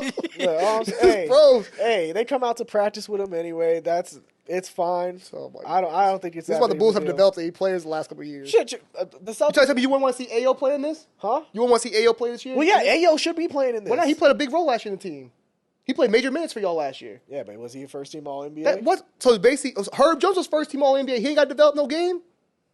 Love me some Herb Jones. He was first team. He don't even work on his game. Okay, fine. There's a difference. There are some players. Oh, that's my guy right there, Frank. There are some players that should be playing. Yes. If you're a young player, you should be playing. The number one pick in the draft last year? Yes. No. Why are you spoiling players? No. Why are you spoiling guys, bro? Nah. Why not? You can work on your game. You try to make like these guys are all. Were they guys all stars? Are you guys all stars already? Huh? Were K Cunningham all star last year? No, he was an all star, but still. Okay, so you got to work on your game. Does K Cunningham have flaws? Does Jalen Green have flaws? Yeah, they have flaws. Then how do you work on your game? Oh my god! Put your work in. I mean, you do know there's a preseason also that. Bro, come on! Nobody plays preseason in the NBA like that. They ain't like football, dog. See, football is different. You only have the preseason. You don't have train. You don't have this kind of situation. But that's what I'm saying. If I'm playing, and football's a more aggressive sport. If I'm playing and I played against those NBA guys already, why wouldn't I wait to play in the preseason rather than play against these guys in the summer league that are still trying to make the roster? Bro, preseason literally starts right before the season starts. Okay. So basically, what I'm saying is this is literally July. You got still months to work on your game after this. This is just a way to get a taste of what you've been working on and see like, okay, I developed certain things in my game. I've got to work on this now. How does this work against somebody in an actual game? Then let me go from there. That's what I'm saying. It just gives you a chance to work on shit. Look at that. Motherfucker missing dunks and shit. This is summer. This is Drew League. I love the Drew League. It's This in a is fun to watch. it's in a high school gymnasium. It is. Man, missing dunks. You talking about you go get somebody hurt here, DeAndre. You talking? Hey, You're take playing. the Drew League. You're playing teachers. You're playing. No, I ain't gonna just say. I go too far. I'm not just saying like that. I know these guys can play. These guys can play. I'm not saying that, but I'm saying this is a different. Look at hey, there's no room on the court. I love that atmosphere, but look, where you gonna move at? Look, motherfucker slipping and shit. You talking about player getting hurt? You gotta bet you tear your ACL right here in the summer league. Look, all I'm saying is I would not be a franchise that risks playing my player in the summer league, getting hurt, and then. So when LeBron was Season's so when guys like Ben Simmons played in his summer league second year, or guys like Donovan Mitchell and guys like that, you have a problem with that? Donovan Mitchell didn't play. Ben Simmons did though. Ben Simmons did because Ben Simmons didn't play his first year in the NBA. But what's the difference? You still knew what he was gonna give you, But he didn't play his first year in the NBA, so summer league was his first time ever playing. Yes, you got to play him, bro. You got Killian Hayes playing summer league. That man's been in the league for 3 years now. Killian Hayes hasn't done shit in the NBA for 3 No, years. no, because he needs more work. Exactly. Same with a lot of the other guys. You're over here how many of these, let's be honest, how many of these guys we gonna see in the draft this year or last year that's gonna come out and actually play well? We got Kay Cunningham. Who else? Jalen Green, Evan Mobley looked good. Who else? That really stood out to you? From last year's draft? Yeah, top 10 picks. Like, yo, pulled up He's now? gonna pull the top 10 remember. Yeah, picks. let me look. That's because it stood out to you. You told me on the first year, I bet. I'm just saying it's a way to work in your game. That's all I'm saying. Teams should be holding guys accountable. If I'm paying you this fair. contract, you should be out here playing. I want you to come out here and That's get fair. some work in. And I'm not going to say you got to play in the whole summer league. John. I'm saying playing 1 or 2 games. He makes like I'm saying playing the whole tournament and everything. I said like 1 or 2 games. Okay, then that's fine. Okay, I can accept that. You Fair. should have AO out there right now, bro. AO's still on the sidelines over here hanging out with Zach LaVine. Those guys are made men. Or DeMar DeRozan, I mean. Those guys are made men. They got $100 million contract. You should try to work in your game. Josh Giddey's playing. Yeah, exactly. Hey, the reason why Josh Giddey here we playing. go. Hey, Josh Giddey, it made sense. That whole Oklahoma City's whole summer. Why ain't Shea playing then? Oklahoma City's summer league roster is their regular team. That's how bad it is. But same with Detroit. Detroit's pretty much, but they got a young team too. That's what I'm saying. They got some old heads on their team. Who? Huh? Who? Nerlens Noel. He just got traded there. Oh, nice try. He just got traded there. Kim Walker's already going. He's gonna be getting bought out, so Kimba ain't gonna be there much longer. Traded away Grant. Trade away Grant. You still got Badley, Isaiah Stewart. Bagley's 25. Bagley's like 25. That's old. That's old head. Yeah, we'll change. Old head is 25 now. Well, I'm not talking about him, but you know. You said Bagley. Let me see. Let me look up. I forgot about Marvin Bagley. Yeah, he's re-signed with them actually. He actually was solid at the end of the season. Yeah, he's Finally getting minutes. 25 years old. That's a young guy. Ain't no old head. You got Adonis Haslam on the roster. Kelly Olynyk, Rodney Magruder, Corey Joseph, Isaiah. Corey Joe's not Stewart, going to be there no more. I think he actually did resign. Okay. Sadiq Bey. A bunch of young guys, pretty much. The guys that actually going to play meaningful minutes are going to be the young A bunch guys. of young guys. So you would have been fine with Jason Tatum playing his second year in the summer league. Yes. Because, well, he had a great first year also. He played a lot. He actually did take that team to the conference finals, so he's a little bit different situation. But if they said Tatum wants you, Jaylen Brown I think did it. I think Jaylen Brown played in summer league his second year. Okay. But if they want him to work on his game and say, hey, we need you to do this better, I'm cool with him playing summer league at that point. Not anymore, because like now he's that guy. But Yeah. back then, yeah, Yep. no problem. You never know. Some of these athletes, they might be recovering from injuries still from Bro, the these. previous Oh, I was about ready to change topic. Kay Cunningham hasn't played basketball since when? When the season ended for them? Detroit was done a while back. Houston was done a while back. They were now. Jason Tatum, his rookie year, he played to the conference finals. He went a couple more months. These men played from October till April, and you're telling me now, oh, bro, you still recovering in July? Yeah. Come on, DeAndre, stop, bro. Stop making excuses, bro. DeAndre, come on, you too smart for this, bro. Come on. So the man you just ripped Ben Simmons, but now you over here support this. For what? You just ripped It Ben is Simmons by summer working. league. Ben Simmons, I'm talking about he missing over here playoff game, regular season games. But you talking about he has to prove his game. This is would a way to have been an opportunity. My God. Exactly. This is a way to My work on your God. jump shot. Really, I'm just here for the Ben Simmons slander. But Javante has a point. Ben Simmons, But did it really mean shit? Because I remember Ben Simmons was taking shots in the summer league, but he didn't take shots in the regular season. So does it really matter at that point? For him, because he has a mental, it's more mental for him. See? But But that's what I'm saying. That's one guy. That's what I'm you talking about said. They can ball out That's in the one summer guy, league. though. But I'm talking about all these other guys. Josh Giddey's playing something. He didn't have to prove anything. That's fair. But he's playing because, hey, bro, that's how you get better. Like I said, his whole team What's is Luka- his hold whole on. team is that summer league Perfect roster. example. Luka's over there playing overseas right now. Luka's been playing overseas since the season ended. He's went overseas and started playing. Okay. That's working on your game. Working on your game. that man's over there breaking ankles on coal mines. Yeah, he's overseas playing. You think Mark Cuban's like? Oh, Mark Cuban's cool with it, but you think they don't get nervous? Like, oh, Luka's playing over in Europe. What if he tears his ACL or some shit? Same thing, but it's called playing basketball, bro. Working your game, though. That's what I'm saying. Working your game, working your craft. Put that work in. I think there's. I'm just saying there's. I'm finna hit Lifetime right now. Go get about 100 threes up right There's now. other avenues to work on your game besides playing Summer League. Summer League, you don't have to. How do you work on your game without playing on fives, bro? Oh my God, you can play on 5. That's like me putting you out there and say, "Yeah, work on your game, play against a bunch of 5-year-olds." And most of the time, you can't get better. Most of the time, they are playing. Look here. Let me say this. It's not like Cade Cunningham is completely away from the team in Summer League. They are still most of those guys that play their first year and they return for Summer League next year. They're practicing with those guys. They're still practicing throughout. Yeah, practice with those guys. They're getting runs with other people. Yeah, no, they practice with them. Cade Cunningham was with the rookies. Practice compared to game is different. But still, they're working. There's out. no ref. There ain't no people in the stands. That's the difference. What I'm trying to say is still they're working out. They're still improving on their game. I'm saying. Look at Lucas playing overseas right now, putting in working on his game. That's fair. That's called getting better. That's how you get great. Luka's a great player at 23 years old. Why? Because he works on his game. Look at that. I got to work on my. I get my crossover better. But also, he loves playing on that team. It's also because it's good competition. You get better. You work on your game, bro. Oh, okay, all right. You keep forgetting that. That's why the Bulls ain't been nowhere. Motherfuckers over here talking about it's okay. So what's Jason Tatum doing right now? He's different. He was at a party. Nice try. Nice try. That's what I'm saying. Jason Tatum deserves a break. Why ain't he working on his game? He deserves. First off, he deserves a break. He actually played over a year of basketball. He played in the Olympics. He went from Olympics straight to season to the finals. And he played the most minutes in the finals, most minutes in the playoffs ever. Well, so nice try. Calm down. What's LeBron doing right now? LeBron's 38 years. LeBron give you 30 at 38. LeBron old as hell. He could chill. We don't mind LeBron chilling. I'm just saying, he's like, established. Damn, We're talking about giant. We talking about you compare LeBron at 38, who's a Hall of Famer, greatest player of all time, still averaged 30 last year, compared to guys who are 21 years old.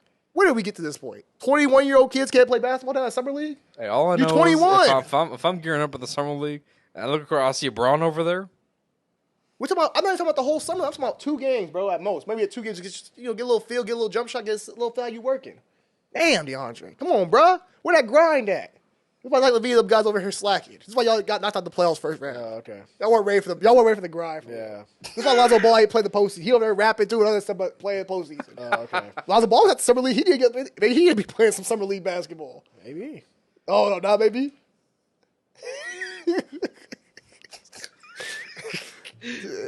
The man is worn down. Man is worn. Oh, these Bulls fans, man. I got Bulls fans getting hyped about Andre Drummond, man. This is crazy.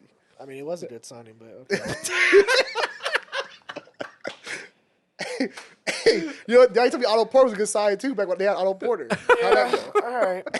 It's all good. Hey, laugh. Every time you met the Bulls, Johnny put them Jordan years. It's all good. Laugh now, cry later for y'all. Oh, nice. Use the Drake album. I got you. Mm-hmm. Drake song. We can move on to the next topic, guys. Y'all want to. I was trying to think of a Kanye lyric to come back at you with. Bro, you don't stop with this. Kanye's amazing, but goddamn, you stop comparing him to Drake, bro. Drake's amazing, bro. Put some respect on that man's name. When you go to the club, bro, I don't know if you've been to the club lately. They still playing that Drizzy. They're going to play them Drizzy songs. I don't go to the club. Oh, you I go to... Bro, I heard Drake concerts. I've seen Drake concerts. I've always heard like they have old people, young people, white people, black people, all kind of people. Because everybody loves Drake.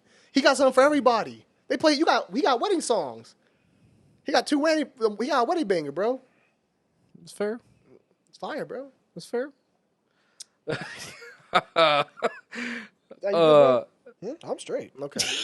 I thought you were looking at the Bulls. Hey, shout out to the Bulls. Also, Johnny said, who was that name? What's his name? I actually watched his highlights. He actually did have a good game the other night in the Summer League. Your man put on.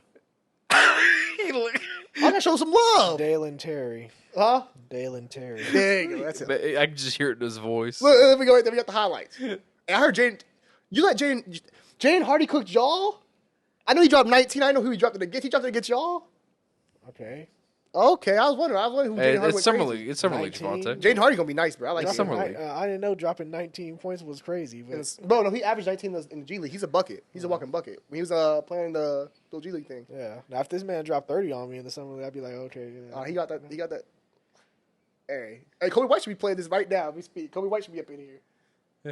Look, he looking like, yeah, maybe Kobe White should be playing the Summer League. Patrick Wills should be out here working. He didn't play most of the season. He played last year, though. He missed a lot of the season.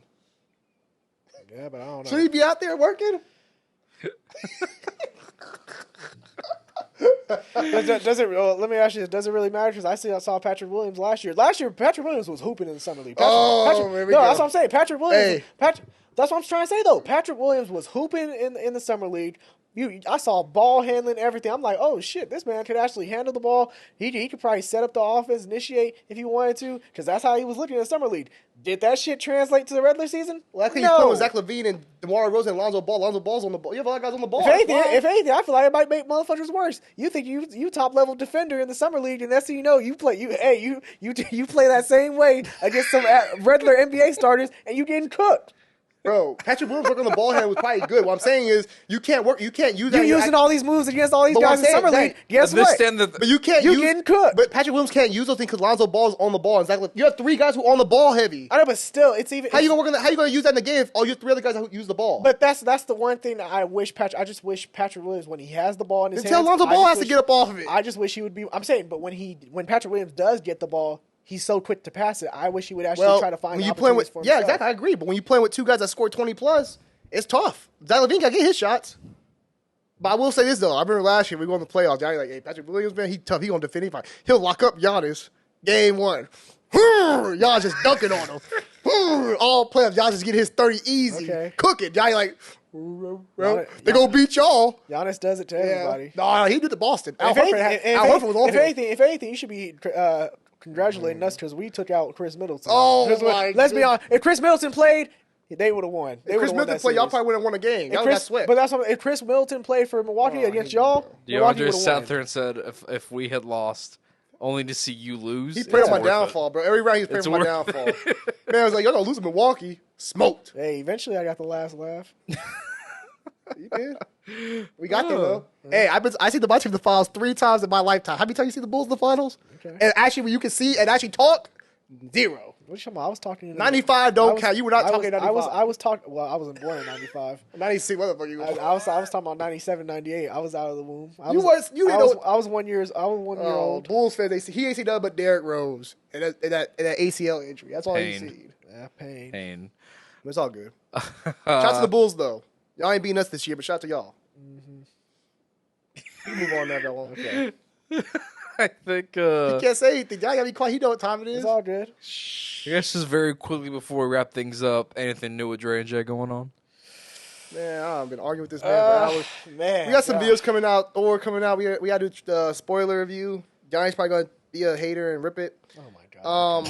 What else we got? We got to do hey, Javante's gonna be like an MCU lover and you know fucking the whole time. Yeah, okay, sure. Me and Kids were talking this off the air. He already know where I stand on this. I told y'all. I even told him I gave him a real perspective about this movie and told him like, hey, this is what you should expect. It's not the best movie. Nah, even Kenneth was looking at it. Did I tell you right away, bro? I told you, I said, hey, bro, it's not the best movie. This is what you have to go in with your expectations thinking of. See, but I told him, I was like, bro, it's the greatest thing ever. Kevin Feige can do no wrong. No, I told him, the movie's not the greatest movie for everybody. Hey, Kenneth, did it sound like there was still a little bias in his voice? Oh, my God. I said, if you watch it, it sounded... I said because some people are going with the wrong mindset. You're going with thinking about like, okay, it's like Thor Ragnarok, but 10 times more comedy. Then you'll like the movie. The casual is enjoying it. Of course, you know. Y'all don't read it. Y'all give the casual viewer. I'm just saying, people are enjoying the film. And that's okay. People can enjoy it. I'm just saying, it's not for everybody. It's not going to be for the hardcore people. And Thor's been a joke for me, though, since the beginning. So I was like, he's cool, but it's like, okay, Thor's just there. But as far as J&J, we also have God of War trailer. We had to do the gameplay cinematic trailer. That's dropping in November. A lot of PlayStation games. I think had a PlayStation Con a couple days ago. So a lot of stuff's dropping. There's a RoboCop game coming out, so we got to do a trailer. Terminator game dropped too, didn't it? Which one? Terminator. Yeah, Terminator. Terminator got a game? Yeah. Mm-hmm. And RoboCop? Mm-hmm. Mm-hmm. Wow, I didn't know that. I mean, it made sense since the movie franchise kind of went both downhill. We got games dropping. Man, I want to do a Hustle review, but Yanni didn't want to do the Hustle review. We just dropped Black Phone. Hustle. Is that the one with J-Lo? That's one Adam Sandler on Netflix. We did. Yeah, there's a movie called Hustlers with J-Lo. Yeah, we did Black Phone recently. We did Miss Marvel. We've been doing some versus battles, which have been dope. But yeah, overall, we've got more content, a lot of stuff coming out. So we're just trying to get as much as we can. We're a little behind at times. We're trying to get it out there. So Thor will be out probably by tomorrow or something like that. But yeah, none but love, bro. Shout out to Kevin Feige, by the way. Yeah, we did. Yeah, we've done. I'm gonna keep getting my tickets for free. Yeah, we've done. You tripping? We've done the death battles. Those have been fun to react to. Get a lot of viewers on that. We're at 443 subscribers now, so almost close to 500. Hey, Which is our next big goal for the channel. Oh, I want to do a video coming up soon. I don't know if we're gonna do it though. I want to do a video. I want to do which one's worse, the Jurassic Park franchise or the Fast and Furious franchise. I really have I really consider Jurassic Park franchise worse, but we gotta debate this all the time. But that'd be a great video to do. I want to do that. hey, if video you don't down the do road. that, I might need to swing by. And Oh tap yeah, in. yeah. No, I mean, Those are very sacred. Those are very near and dear. I've always said, bro, like both franchises kind of took a left turn from what they originally They did. were. But at least Fast and going Furious for. still is. It's almost like Jurassic Park in particular. The two trilogies are almost identical in that the first ones were great. They were fun. They were Shit, Lost World ain't bad. they went back to what they were. Yeah, The exactly. Lost World ain't bad. And then 2 and 3 were just kind of meh. Yeah, Lost World's a good one. Yeah. That's probably top That's what I'm three. saying. Y'all ain't talking about stakes and shit. Look, in all I'm Fast saying- and Furious. There ain't no stakes in Jurassic Park. All I'm saying, look, get Fast and eaten. Furious. As far as left turns, Jurassic Park took this much of a left turn when Fast and Furious took Kids, you watch this Jurassic Park movie? much of You a see the left new one? turn. You see the Jurassic Park? Okay. You saw the Jurassic Park. Yes, I was pretty disappointed. We're talking about left.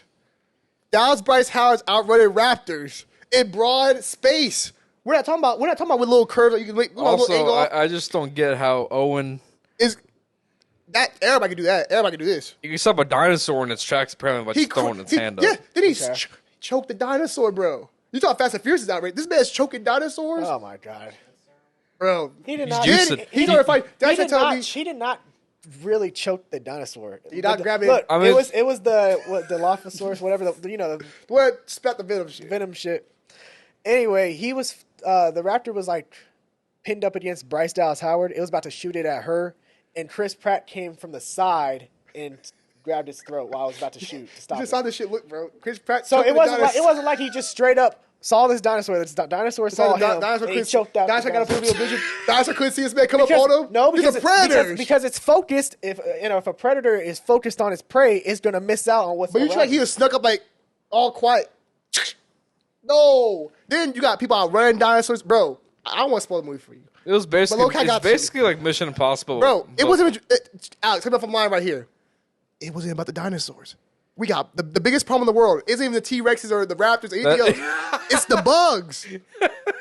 So that makes the bugs eating the crops is the biggest problem on the earth. The T-Rexes, the Raptors, all the predators run around just okay. That's fine. The bugs is the biggest issue. Dad, what's that movie about? It's about the bugs, bro. The dinosaurs are just there. It's not even about the dinosaurs. It's, there's no real Huh? like It feel like it, bro. it's It's just big bugs. It's a bunch of fluff with dinosaurs. Look. And the dinosaurs don't even kill nobody. Bro, I never been in a movie where I felt there was no stakes for anybody. You talk about Marvel, you talk about the Thor movie. What was that? They brought back the OG characters. It was all cool. Ain't nobody dying. Nobody Even got Jeff eaten. Goldblum making fun of the movie, bro. Jeff Goldblum said, so you talk to the dinosaurs. So you went to go get the dinosaur for the mom. Motherfucker's going to get... You can't tell me. A man said, I'm going to get the dinosaur for the month. I promise the raptor, I'm going to get her baby back. This man got the baby on his backpack and stuff like that. Come on, man. So you talk to dinosaurs. You talk to dinosaurs. Come on, bro. We Okay. talking Fast and the Furious. At least Fast and Furious don't talk to the cars. That's how you gonna get the car. He told the raptor, I'm gonna bring the baby back, bro. Come on. And Chris, whatever his name is. Pratt. Chris Pratt, bro, I'm annoyed. He's the same person and everything. But also, he be fighting Okay. and stuff like that. Uh, He's like, bro, he's military. I was like, bro, he's Navy. Okay, let me They ask don't you. be fighting like that, Let bro. me ask The you, let me boats. ask you this though. Which one took a far left turn? I do agree with Then- DeAndre. Like Jurassic Park and both trilogies, there was a little bit of a turn, right? At least in the original trilogy, there was actually stakes. Like the characters, the dinosaurs actually just were scary. Because they at least, attack people. because Jurassic Park from the start it wasn't believable because it was course. dinosaurs in the real modern world. Yeah, I and, mean, and even in the other two movies. of course you know what I mean, but like, in the other two movies, Jurassic Park 3 and Lost World, at the end of the day, it goes back to Island of Noir. You know, Yeah. it went back to the original Jurassic Park. Fast and Furious. And Javon, you know how I feel about. I love. Go ahead. I love Fast and Furious. Go ahead. But to go from where it ended in Fast and Furious when Letty dies after the big race, and Brian's like, you know what, Dom, I forgive you, bro. Let's be cool. I'm not gonna pursue you anymore. And then from 5 onward, they're secret agents, they're government agents. do all this vehicular warfare, which I mean, I get it. It steers off from what Fast and Furious is all about. At least they're still giving you something with Fast and Furious. They give you the cars. They do give you vibes. And they give you action. They give you stuff like that. They're action movies. Get it? Jurassic Park got Dallas Bryce Howard out running dinosaurs in heels, bro. Come on now, bro. But it's like, Fast and Furious not Vin Diesel turf stomping. Okay, let me ask you this then. Let me ask you this. Jurassic Park's worst movie, Fast and Furious' worst movie. Which one are you gonna watch? Fast and the Furious.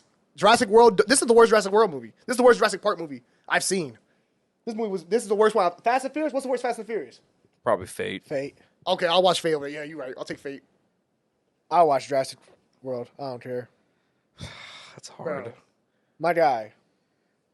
The movie. Okay, at least you want to talk about the movie. The Jurassic Park movies are the same type of thing. It's My the same. guy. At least in Jurassic Park, I haven't seen no one get ate up by a T-Rex and then return 3 movies later. Hey guys, I survived. You're right. You didn't see nobody get eaten. That's the problem. You didn't see nobody get eaten. Nobody got eaten. Did you ever feel like anybody was bro? You see that got me going a little crazy. Remember the scene when he tells Dallas Bryce Howard, sorry guys, spoilers for anybody, that they eject Dallas Bryce, Kenneth, the plane's crashing.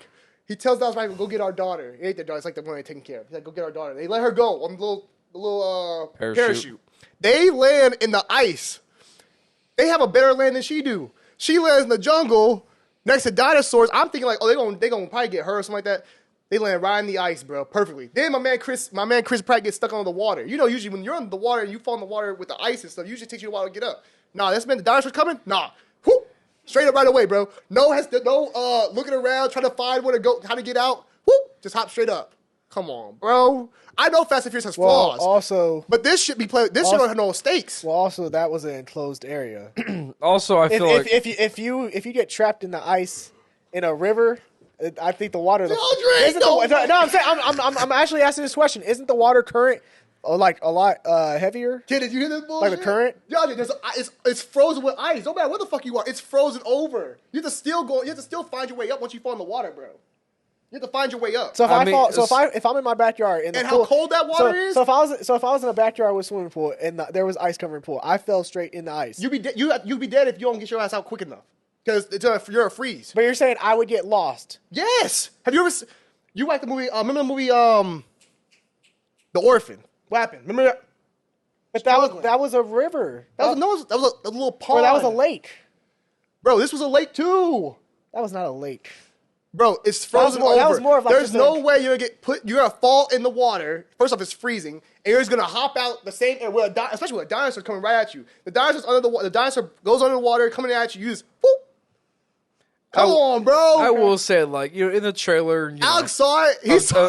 I'm not making this shit up, bro. Jurassic World. I was hyped. I was like, oh yeah, it's the new cast, the old cast. Sounds like Star Wars, don't it? It was almost like Marvel-esque. Like no. The match, the team up. Don't you dare do that. The team up was there. Hell no. Don't you ever do that. I'm not saying Star Wars. Don't compare to Marvel. But then I was let down.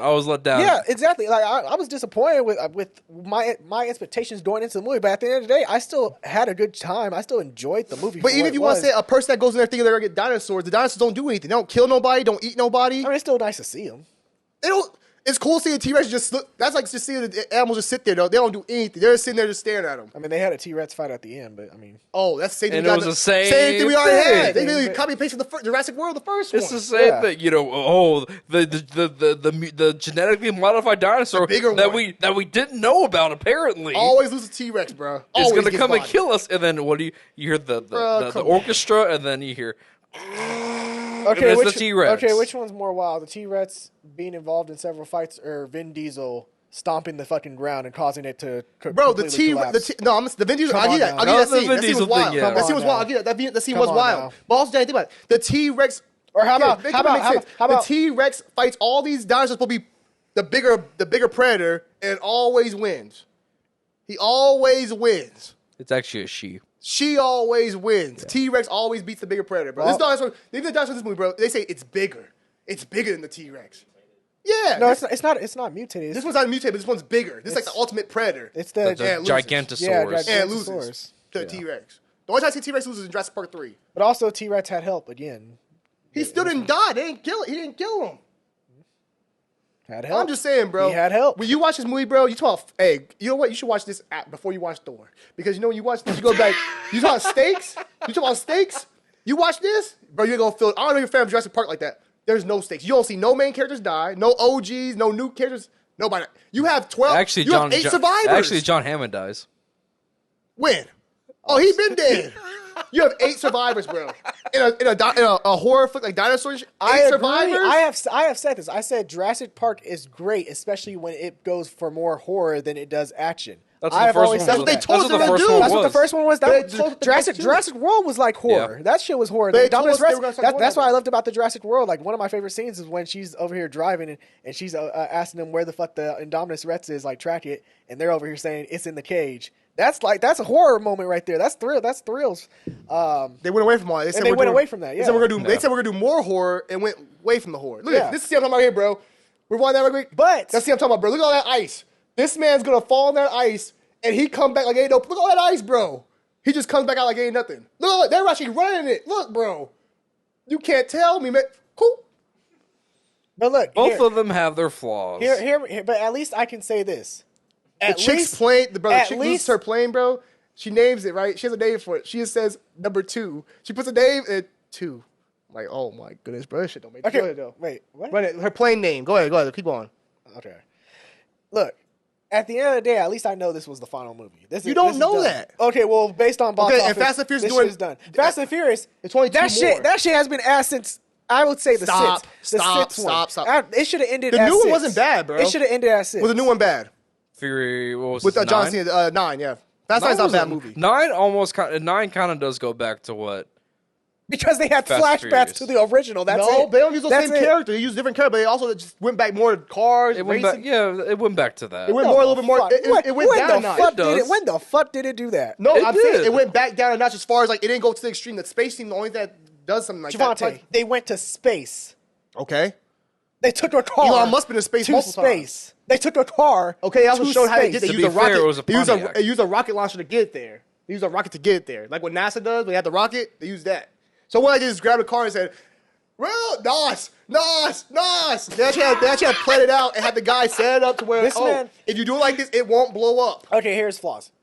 Took a car to space. Vin Diesel, when he hooked the damn car on the rope, swung the car. That shit, come on now. Vin Diesel also, I know what you're about to say. What? You bring this up anytime we talk about Fast and the Furious. When Vin Diesel has like them 70 dudes on him. Yeah, they fall down a 40-foot dip into the water. Look at that. I'm not saying that. I'm not saying Fast and Furious don't have flaws, bro. But at least Han somehow is alive. Hey, kid, when you're done, because of Mr. Nobody. Kid, when you're done, I already know the numbers, but go look at them audience scores, the Rotten Tomato scores and stuff like that. Fast and Furious, you can say it goes down sometimes, but it's still people still enjoy the movie. It says over 80%. They enjoy it because it's so goofy at this point. No, it's not. It's still fun. It's more action based. It's more like a James Bond type of film. It's more action based. It's more action. It's the only action. Think about besides Vin Diesel and the Rock, and the Vin Diesel doing the Fast and Furious, what other action star do we have? Consistently, we have an action star like Sylvester Stallone. The only reason why I see Vin Diesel keeping this franchise alive because he knows Steven Seagal. We don't have those guys no more. This is his only role in live action. He's probably not. Okay, he's not doing. He's making a plan, but I'm saying I'm Groot. He's making a bag off that. My point is, what other action star do you have in today's time? What other action star? Yeah. Like action movies, like we're like, oh snap, Mission Impossible done what? How many Mission Impossible movies you got? Yeah, Tom Cruise. That's only one, and Mission Impossible is the only franchise he does. That's action packed. Nah, at this point in his career. Edge of Tomorrow was a good one. Stop. That's one movie. That's a one-off. Action stars. That means you do multiple movies. Action stars. Like Rocky, Steven Seagal, guys like that. Do you count Daniel Craig? Yeah, he does James Bond. That's James Bond. That's remakes. Okay. Start doing their own shit. Oh, okay. Action stars. Thank you. Hold on, motherfucker. The scores look like. Let me think. What did I say? I can't read that. 1993, Jurassic Park is 92%. Fire. And also, the dinosaurs don't look as good no more. They did better when they had the mechanical. They don't look as good no more with all that CGI. Keep it real. I almost like the mechanical dinosaurs more. It just feels more. Sometimes less is more. It just feel like it just yeah. What are we saying that for that next for that last one? Jurassic World is 71%. Okay, not bad. Jurassic Park is 53%. Okay. Jurassic Park 3, 49. Okay. Fallen Kingdom 47. Okay. 30. Now go pull up them Fast and Furious for me, please, big dog. John, Fast and Furious 28. Two Fast and Furious 36. Tokyo Drift 38. Fast and Furious 2001 54. First, the Fast Saga 59. 60% almost. Hobbs and Shaw 67. Fate of Furious 67. 67, you said? That's the one I wanted. The worst one in the franchise, 67. Compare your Jurassic Park movie. And I'm comparing fucking Rotten Tomatoes. Oh my goodness. hey, He's got a point. look at Rotten Tomatoes Man of Steel score. Oh, here we go back Hold to on, Man of no, I'm Steel. just saying. Look at their Man of Steel score versus Thor: The Dark Even- World. Thor: The Dark World is a better movie according to Rotten Faye Tomatoes. has- Come on now. Faye has a You great audience score, too. think I give a damn about audience score on Rotten Tomatoes? Still, Thor has a Yeah. Thor movies have great visuals. I'm not gonna lie. All Thors look great. They look great. Storage is all trash. Man, John, you got me over here, man. Yeah, But man. nonetheless, if you guys do a 78 or 76. Jurassic Park or Fast and Furious, which is crappier, let me know. You might have did it right here. It might have been it. Yeah, Hey, I was a little bit stressed at everybody. Oh, look, 81, 65 for Rotten. I tell you, I think the fans are gonna like it. I think it's gonna be 50-50 for fans. Either you're gonna like it or you're gonna love it. We're talking about Thor Yeah. right now, guys. Sorry.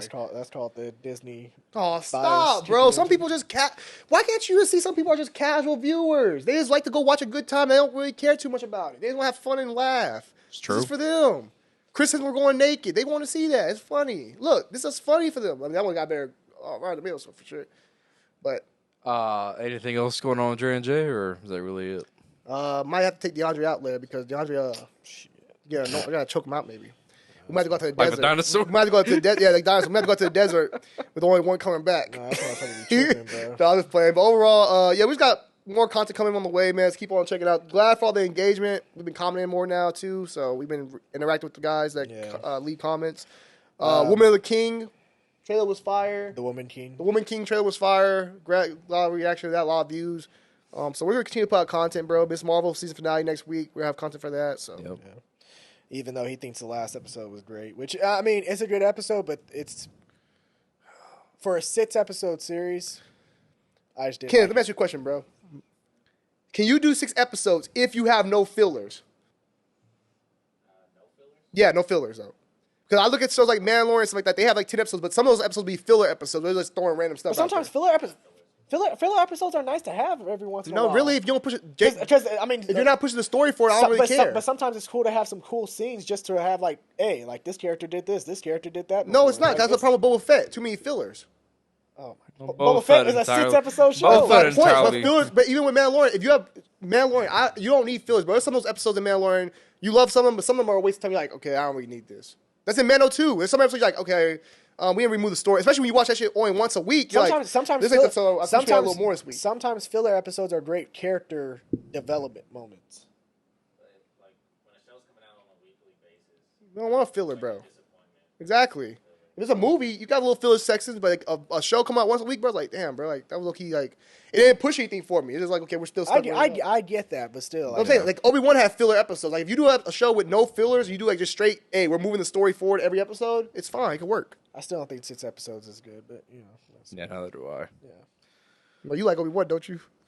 I don't like filler episodes. If okay, here, Obi-Wan got plenty of filler Look, episodes. if you're It's only got 2. look if you're Out gonna, of 6. if you're gonna have 6 episodes, they each gotta be an hour long. You True. can't have 40-minute True. 6-episode seasons or 6-episode You series. can say that. Or I just- still think you can that do doesn't I think you still do a lot of great work if you don't have no fillers. Or you just might as well make it a direct to release the streaming Because movie. you're caught up on Captain Marvel, right? Or not Captain Marvel. Miss Marvel, yeah. Don't you think the last episode now is going to be overcrowded? They're not doing it in They're actually not bringing Probably, humans in but I mean, I liked the last episode because it gave you. No, I'm not talking about. I'm saying, but like as far as the Nets episode, do you think like the Nets episode is going to be overcrowded? Because if they like, because there's now so they much. gotta explain a lot now. Yeah, Like exactly. what? There's so much. Like what they just killed the character off. What they gotta do now? They're not bring. They already said not doing no Inhumans. They're not bringing nobody to the show. They're not doing no Inhumans. It's like I know a lot of people thought, oh, the Inhumans are coming. They're not coming. None of that shit's gonna be on the show. I never said. Well, I know Inhumans some had people come. thought they were gonna bring the Inhumans, and that would be some overcrowding. Well, it's I think already they're gonna- more about Kamala finding her identity. Exactly. She got her power sets now. She knows a little more about her power. I think it's gonna lead her. I think this is gonna lead her. She's gonna still be rookie, like young with it, but I think it's gonna lead her into the Marvels with Captain Marvel and Monica Rambeau. Yeah. That's fine. But I enjoyed. You the might last, get a season 2. I enjoyed the last episode. Yeah, it's been fire. You might get a season 2 also. I It- enjoyed. It was a filler, but it was a good. It was a good story Yeah. to how. Can you need to watch it, bro? That's Get what I'm saying. caught up. I enjoyed it, but to have it, But to Yeah, have you because you go. I think you'll like it better when you watch it when the season's over. You'll be able to just go through it. Yeah. It's pretty good transition, smooth. See a lot of development. like I enjoyed the last episode. Again, it's a great episode. However, for it to be the second to last episode in the series, and there's still a lot of questions to be Like what? answered in the season finale. Like what? Obviously, there's now a new threat You that don't you're, know- that you're introducing in the finale. Okay, now. but you're probably gonna do a season 2 of this show. So now everything need to be explained. They're gonna leave let's be honest, TV always leaves a cliffhanger. That's just how TV works. It's not like movies. TV always leaves cliffhangers. Yeah. So if you have a new villain, maybe somebody a smaller villain, whatever you're gonna do, sure. But I'm sure they're gonna close out the season right, bro. They're probably this is probably gonna season 2, and we got the Marvel show, the Marvel movie. A lot coming, bro. We'll be fine. No, I feel that. Take that Marvel hate out your heart. You take that Marvel dick out your mouth. I think on that note, Yeah. let's wrap it up there, fellas. We actually have gained some subscribers to our YouTube channel, folks. Shout out to y'all. Do not forget, once to reach 100, we will draw a random name out of our subscriber list and give away a free jersey of your choice. I will be copying. Oh, can I also add Yeah. for ours? For 500 subscribers, we are doing a giveaway, $50 Fandango gift card. Fandango is what I use to purchase my movie tickets online before I go to the movie site where I have it. It's great. You get your tickets already. You can add it to your wallet, scan your tickets before you go in. You don't have to wait and go to the ticket booth to buy your tickets and purchase them. You can, when you're on Fandango, you can search your theater by your location, find any theater, find any showtime. It's a great app. Definitely recommend. So $50 Fandango gift card can be used. That's about what 6-7 movies you can go see if you're going by yourself. I watched Minions like 7 times. Yeah, exactly. So there you go. So and we're giving that away once we hit 500. I will be winning that subscribers. jersey though. Yeah, I'll probably win that gift card too. you can't win something that you're a You part don't know of. what my name is in the chat? It's a bot setup. I go by Space Pimp. Space Pimp Lando. And speaking of giveaways, Alec was our first giveaway. I won the Joker poster. Yeah, he did. Did you? Yeah. I'm gonna hang it up. It's still. I don't have any room for it right now. I'm gonna win that jersey, bro. I want a Celtic jersey. I'll let you know what player though. So if Space Space Pimp Pimp Lando. wins, I'm gonna know. I'm gonna You change just it. told- I'm you just gonna told change it again. Let's have something else. Kevin Feige. Name myself Kevin Feige. Uncle Kev. Okay. Uncle Kev. So I'm But, going to go to Comic-Con. I'm going to yeah, folks, don't forget, once we reach 100, we will give away free jerseys. So subscribe to us. Subscribe to Dre and Jay. They got some great content coming out every week. That's to wrap things up, folks. And what was a very jam-packed episode of The Final Drive. So, as always, from Alec, Javante, DeAndre, Kenneth behind the computer.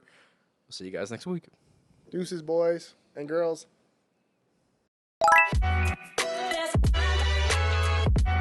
Sour Kids Production.